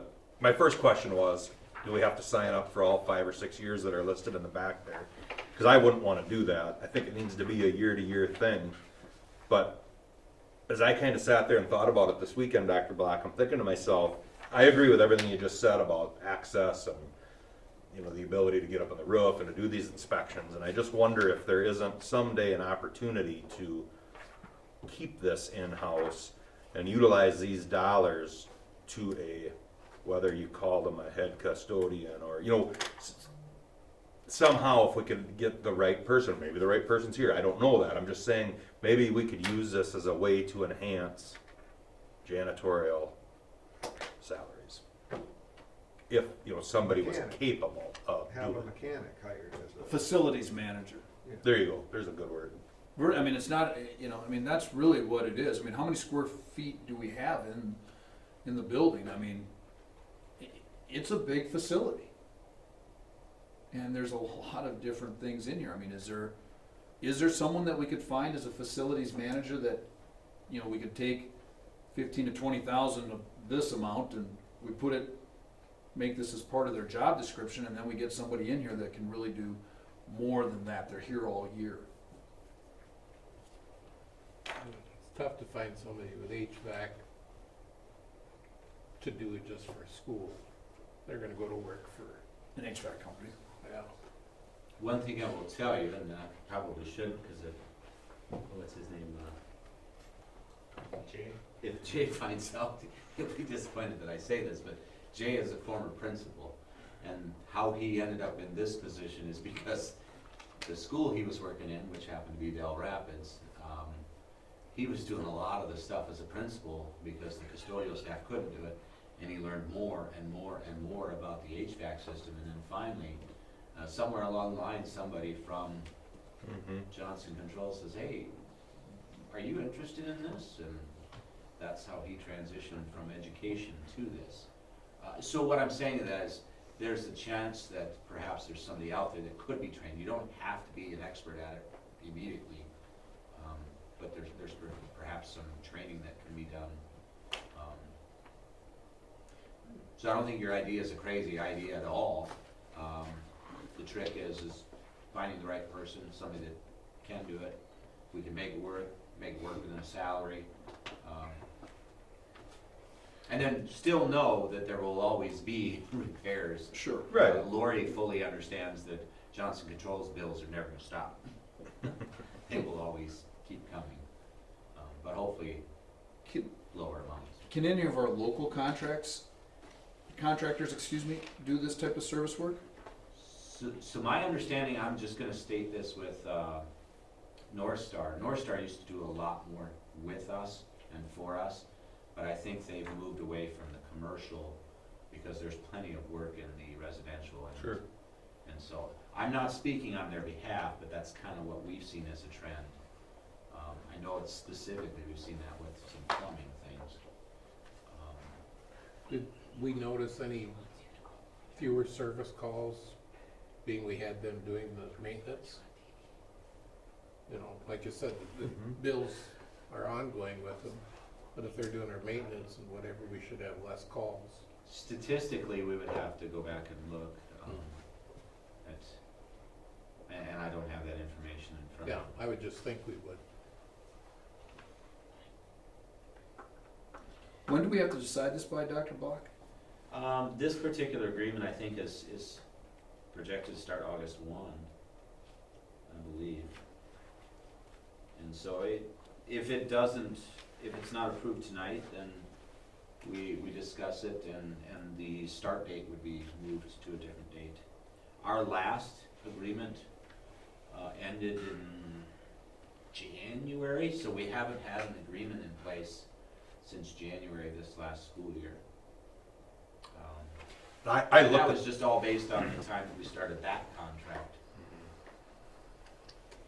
I haven't looked at that in a couple of weeks since you emailed it to us, so I don't remember. Are there units in the wing we're talking about tearing down or shutting down that wouldn't be included? I never thought about looking at that. I can go through that. I didn't think about that either. I can go through that tomorrow and just double check. Do we want to double check with our local contractors? I mean, if it's just changing filters, checking belts and bearings, I mean, making sure they are definitely out of this business before we were to go forward with this type of contract? I'd kind of like just to make sure that They'd have to be able to do our other work too then, wouldn't you think? If we're still gonna be having Johnson Controls. Still gonna have Johnson Controls come out come regardless. on different things, I think, no matter what. Yeah. Why don't we kick Are this? they prompt? Pardon? Are Johnson Controls pretty prompt when you need it? Oh, yeah, of course. Should we just kick the can to our August meeting? Group okay with that? I'll contact the local HVAC folks and see if there's any interest in putting together some sort of a proposal and what they can and cannot do. And maybe no matter what, maybe we should try to at least, I mean, Aaron, I mean, I don't know if that's something, we could get a couple of us to try to work with Dr. Block. Why not try to maybe advertise for a facilities manager, you know, put together a job description that we think would encompass some of these things and, you know, see if we could put something together in the budget, Lori. I mean, it's not for this next May, you know, this August, September, October, but maybe at some point in time it can be something that can happen in the next year, or maybe next year, at least start advertising for the right person.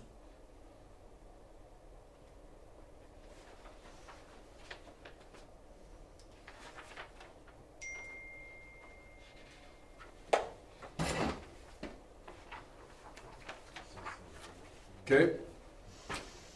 Is everybody okay with kicking that can down the road to August? Yes.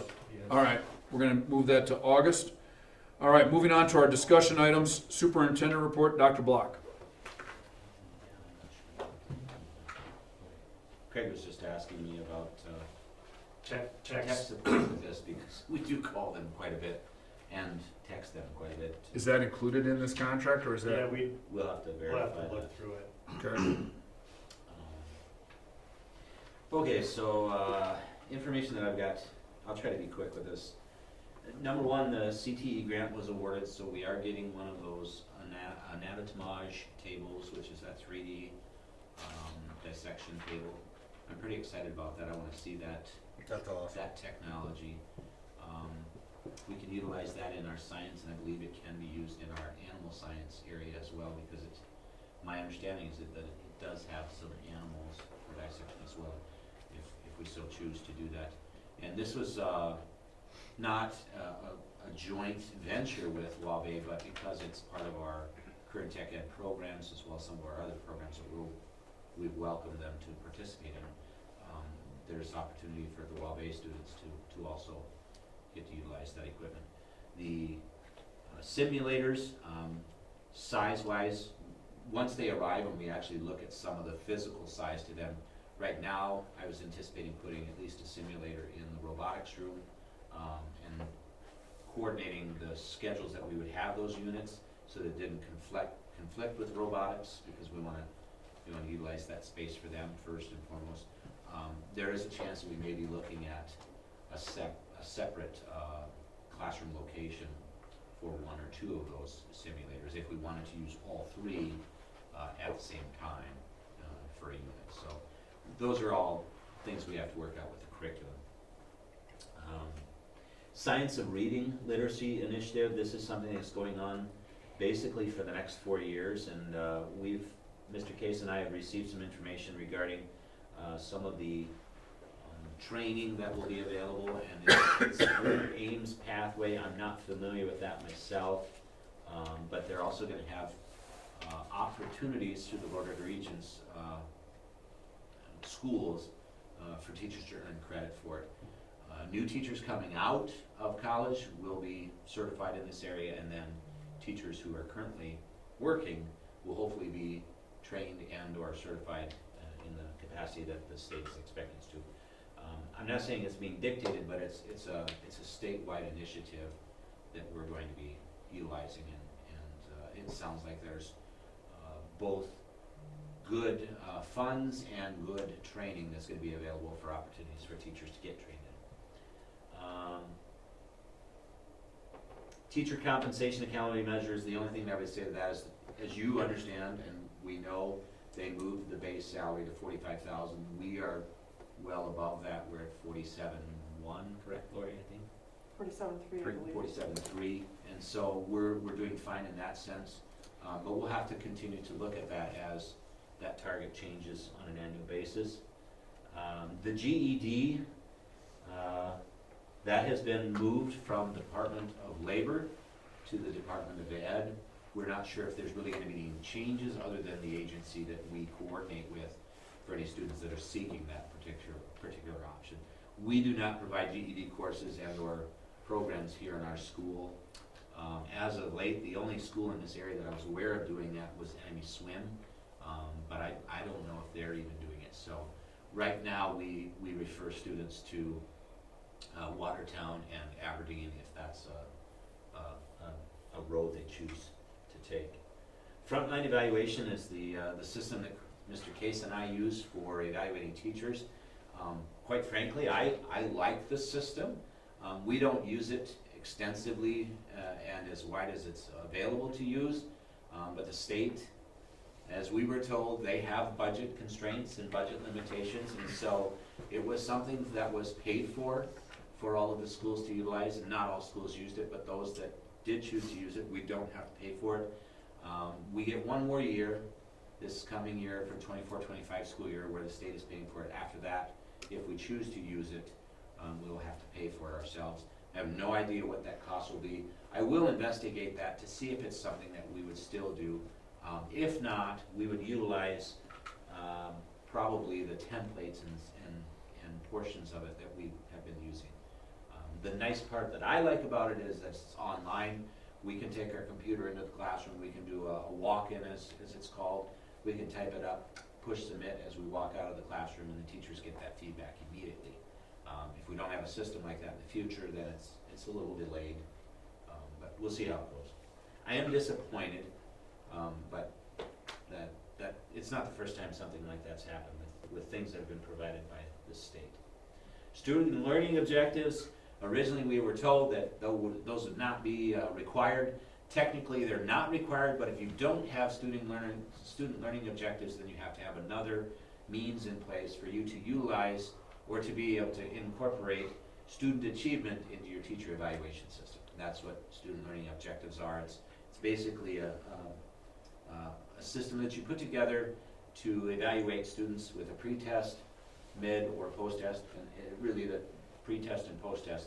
You set individual goals, and then you utilize the findings from that particular system to put in student achievement in your accountability. It's going to stay in place, as far as I'm concerned, as a district, rather than reinvent the wheel or try to come up with something ourselves or investigate it.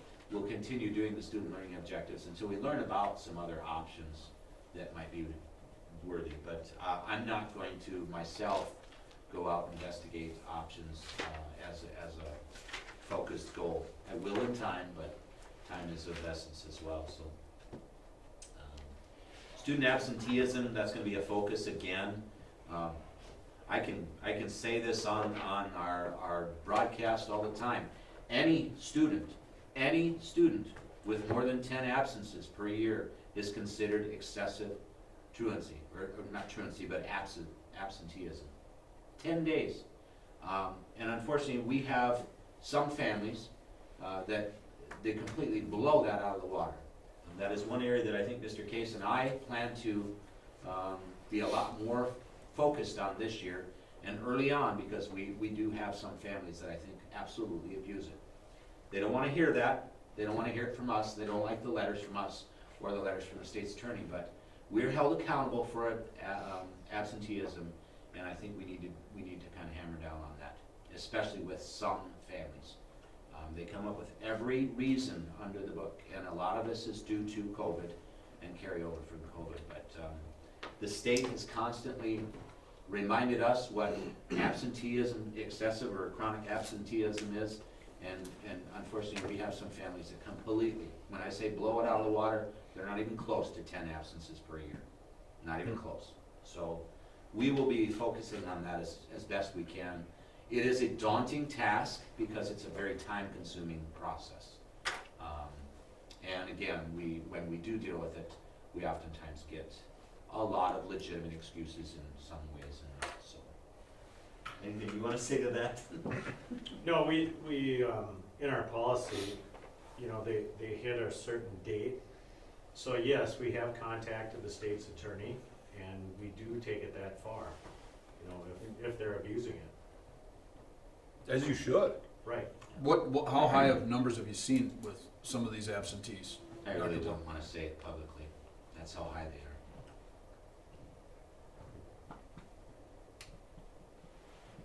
are. Well, don't we have a truancy?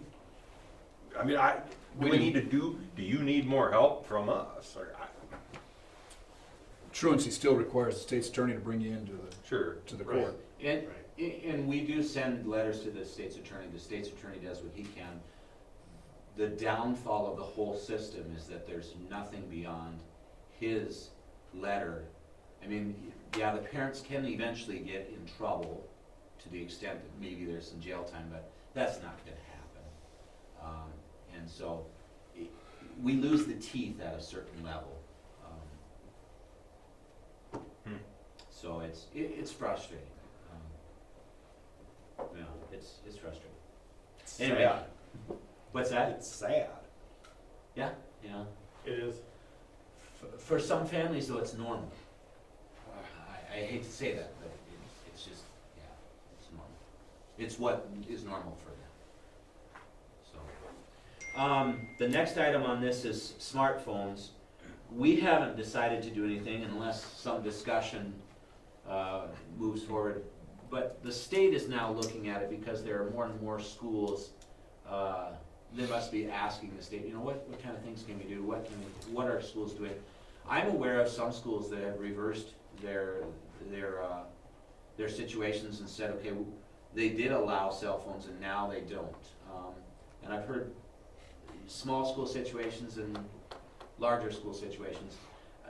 You know, for us to collect phones at the beginning of first block, if you count our 6, it's going to sound like I'm making excuses as this is going to be really difficult to enforce, but if we were to go to removing them completely and collecting them, because this is what some schools do, very small schools, they collect the phones of at the beginning of the first period, and then I don't know how they keep them or where they keep them or who keeps them if they go in a basket. We'd have to have an awful lot of baskets because we have, you know, upwards of 250 to 300 students, 6 through 12, 160 high school, 120. Yeah, you're at 260. Which does not solve anything because I have an old phone at home. Right. I'm gonna put the old phone in there and keep my good one. So I've heard some schools that, I'm gonna use Redfield. I haven't spoken to their principal, but I have spoken to their superintendent. Said it was very difficult for the first 2 weeks this last school year. They implemented something where it was no longer free reign. I don't believe that we have free reign because you'll see, I'm sure it's gone, oh no, it's over here.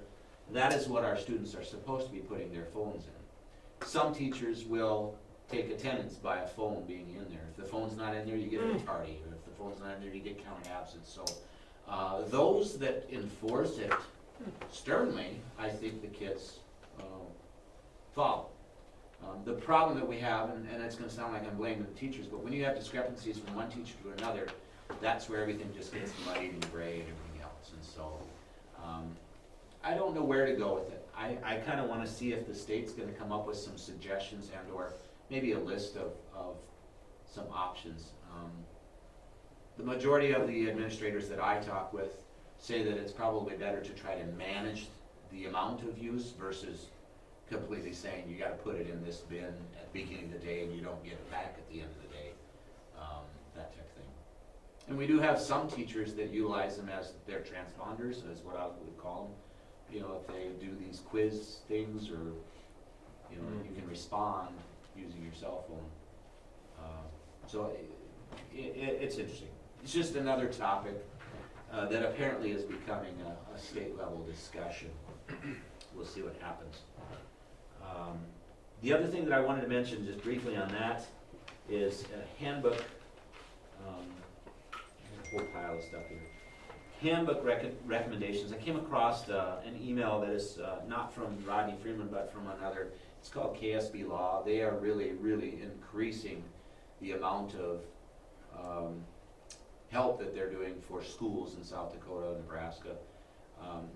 They have some suggestions regarding things that should be included in your handbook. And so I read through this particular email and I looked and we were missing some things. I don't know if it's absolutely necessary, but I know that they're doing a review of policies for a lot of school districts in South Dakota, which we may be doing in the future as well. Anyway, a non-discrimination statement, we don't have that in our handbooks. It's pretty minor to put it in there. It's not hard to put it in there, so I'll place something there.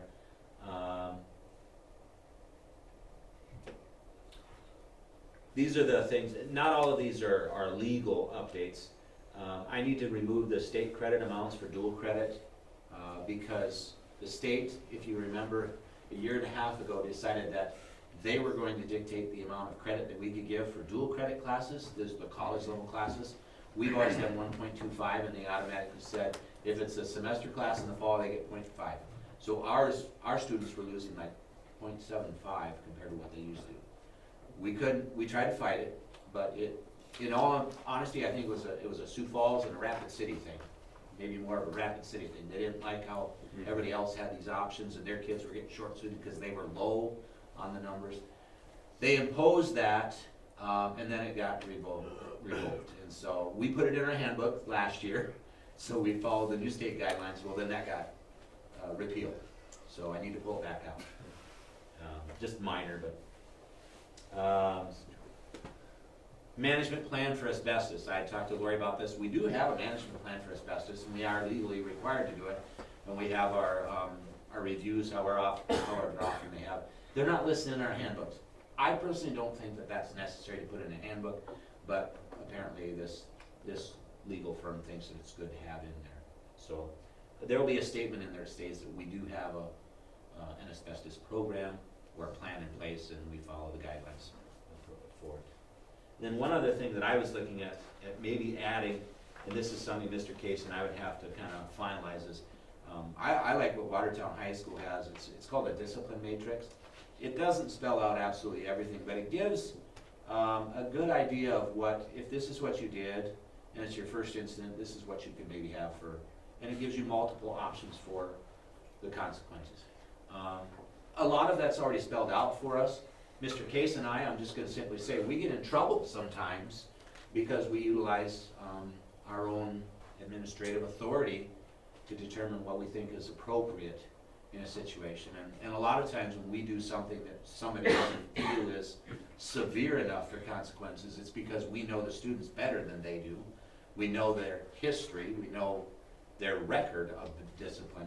I still would like to have something in place so that it kind of just gives everybody the same guideline, but it still allows us the freedom to do that. But I will say, be honest and say that it's probably driven more by the criticism that we've taken in the last year with respect to what we decide. And that criticism doesn't just come from parents. Teachers aren't going to want to hear this, but sometimes it comes from the teachers as well. They don't believe that we do the right thing or enough. And so I think it would be okay to have a little bit more black and white stuff, but still have the freedom. I don't like it. You guys make the decision, and we go with it. So. Well, it's, Anytime I've ever been involved, you've had very good rationale, and it makes sense. it's just kind of like the state system that we have. We put them in prison, it's consequence, punitive, hammer down on them, doesn't always work. Sometimes with these kids, yeah, you do a consequence, but you have to work with them. Check in with them weekly. How are things going? Check with teachers too. So it's, it's working with the individuals too. That's what we're here for in education, to get them hopefully better. They all make mistakes, but hey, let's work with them. Just quit making mistakes over and over. But we also live in a society, and when it'll sound like I'm blaming the parents, but we live in a society right now that we want to tolerate everything. We want to teach tolerance. But by golly, if you cross my kid or you cross me, I want your head to roll and anybody else that was in line. I mean, that's society. As much as people hate to hear that, that's where we live now. And so that's part of our frustration too. So in my free time, I go and look at other handbooks to find out, what is everybody else doing and what can we do to improve it. So I came across this one. I was like, I kind of like this. I'm not saying it's going to happen, but I'm looking at it as a possibility. So it might happen in the high school end, and maybe not the elementary. I'm not sure. We'll see. At the same time, too, Dr. Block, nobody's fixed it in 2000 and X number of years. There's always, we have problems with students, we have problems with adults, you have problems with parents, you have problems with teachers. Every profession has problems. Everybody's doing their best. You can't matrix your way out of every single thing, and there's going to be people that are upset. And I agree. Society is becoming very, if I make a mistake, hey, ease up. If Joe makes a mistake, kill him. But really, that's what society is becoming a lot more. I mean, we're so judgmental on social media, and you get your echo chambers going. It's tough. Maybe just having conversation will be as far as this goes, but I have been looking at reviewing things just that I was looking at, what can we do with the handbook? We haven't had a major overhaul in the handbook for several years, so. But let's keep and I'm it not that saying way. it's necessary. I'm with you, Joel. Anyway, the other things that I have here is calendar planning. We obviously are looking at in-service dates, what we have for training. I still like to provide some work time for our staff, and I'm sure we will have plenty of opportunities for training that the state expects us to do or encourages us to do. So we'll be putting that together, so hopefully the teachers will have a pretty good idea of what general idea we're going to have for each of those in-service dates. One of those dates will probably be similar to this year. However, I don't think it'll be an entire day. If you recall, we had our teachers do some online training last year that was Title IX, employability. There was a handful of things, and the topics that I chose, I was going by the time expectation that was provided with the videos and the quizzes that go with them. It went way longer than I had anticipated or scheduled, and so that eventually turned into our teachers basically had worked an entire in-service day plus some time that we did relieve them in the spring.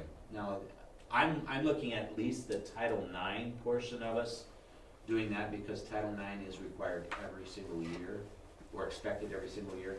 He and I are gonna be going to Title IX training on July 29th in Aberdeen. There sounds like there's tons of changes with that, so we're real excited about that training, so. Anyway, that's what I've got, unless you have questions. Any questions for Dr. Block? Thank you, Dr. Block. Mr. Case. Principal One thing report. I wanted to let you know, I didn't know if the board was aware or the public was aware. For example, our new PE teacher, Eileen Jaycox, will be coming in. And what we do, Dr. Block and I, we have orientation. So we go through all the things that we do as a school district. However, SD, or South Dakota Department of Ed, has a program for new teachers. So it's any new teacher in their first year through the third year. So Eileen will be a part of that mentoring program. So 2 to 3 times out of the year, she leaves the building, goes to a seminar, gets some education, and then we pair her with a mentor.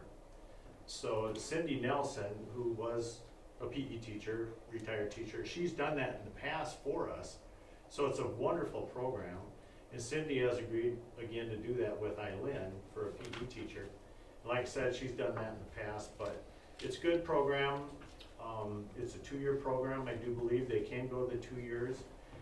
And then even the state has a program for teachers in year 3 through 5 also, that we can encourage teachers to be a part of that.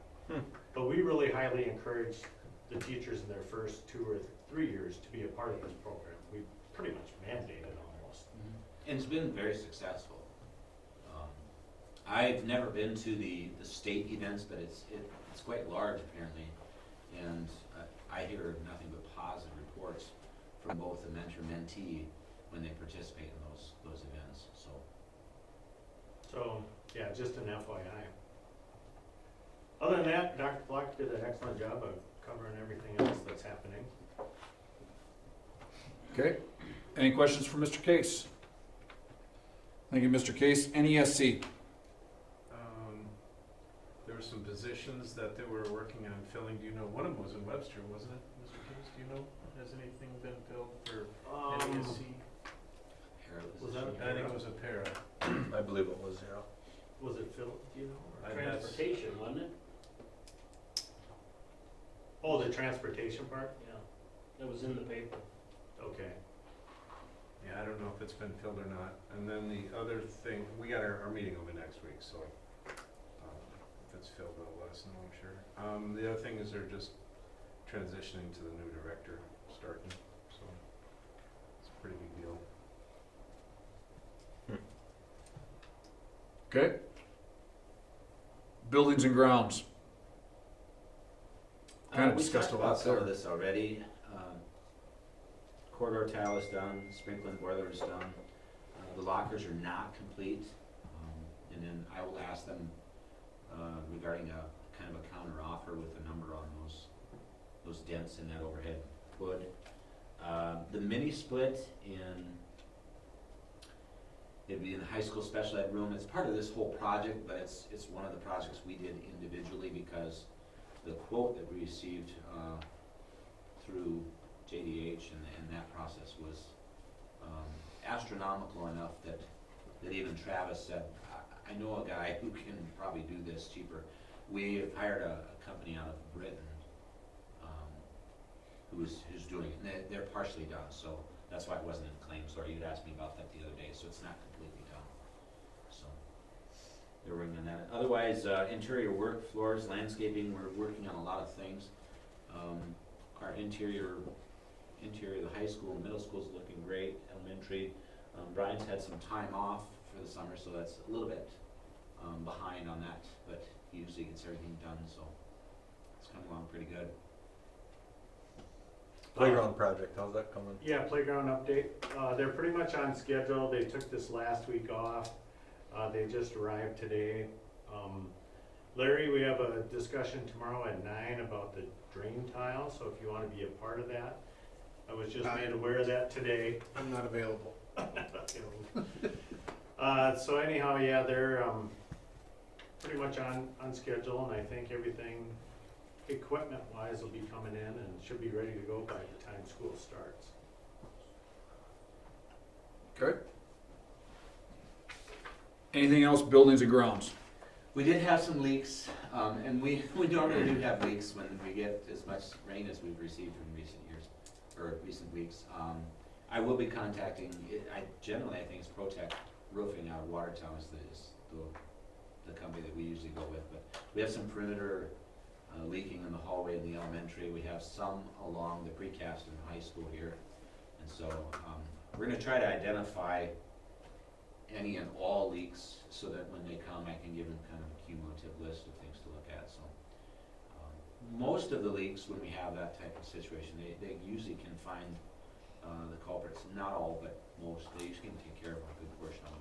So if you see any tiles that are missing in our hallways, if you're wandering around, some of them were so stained. We did actually have one in the elementary that fell down and got so wet. So we've removed some down in that area.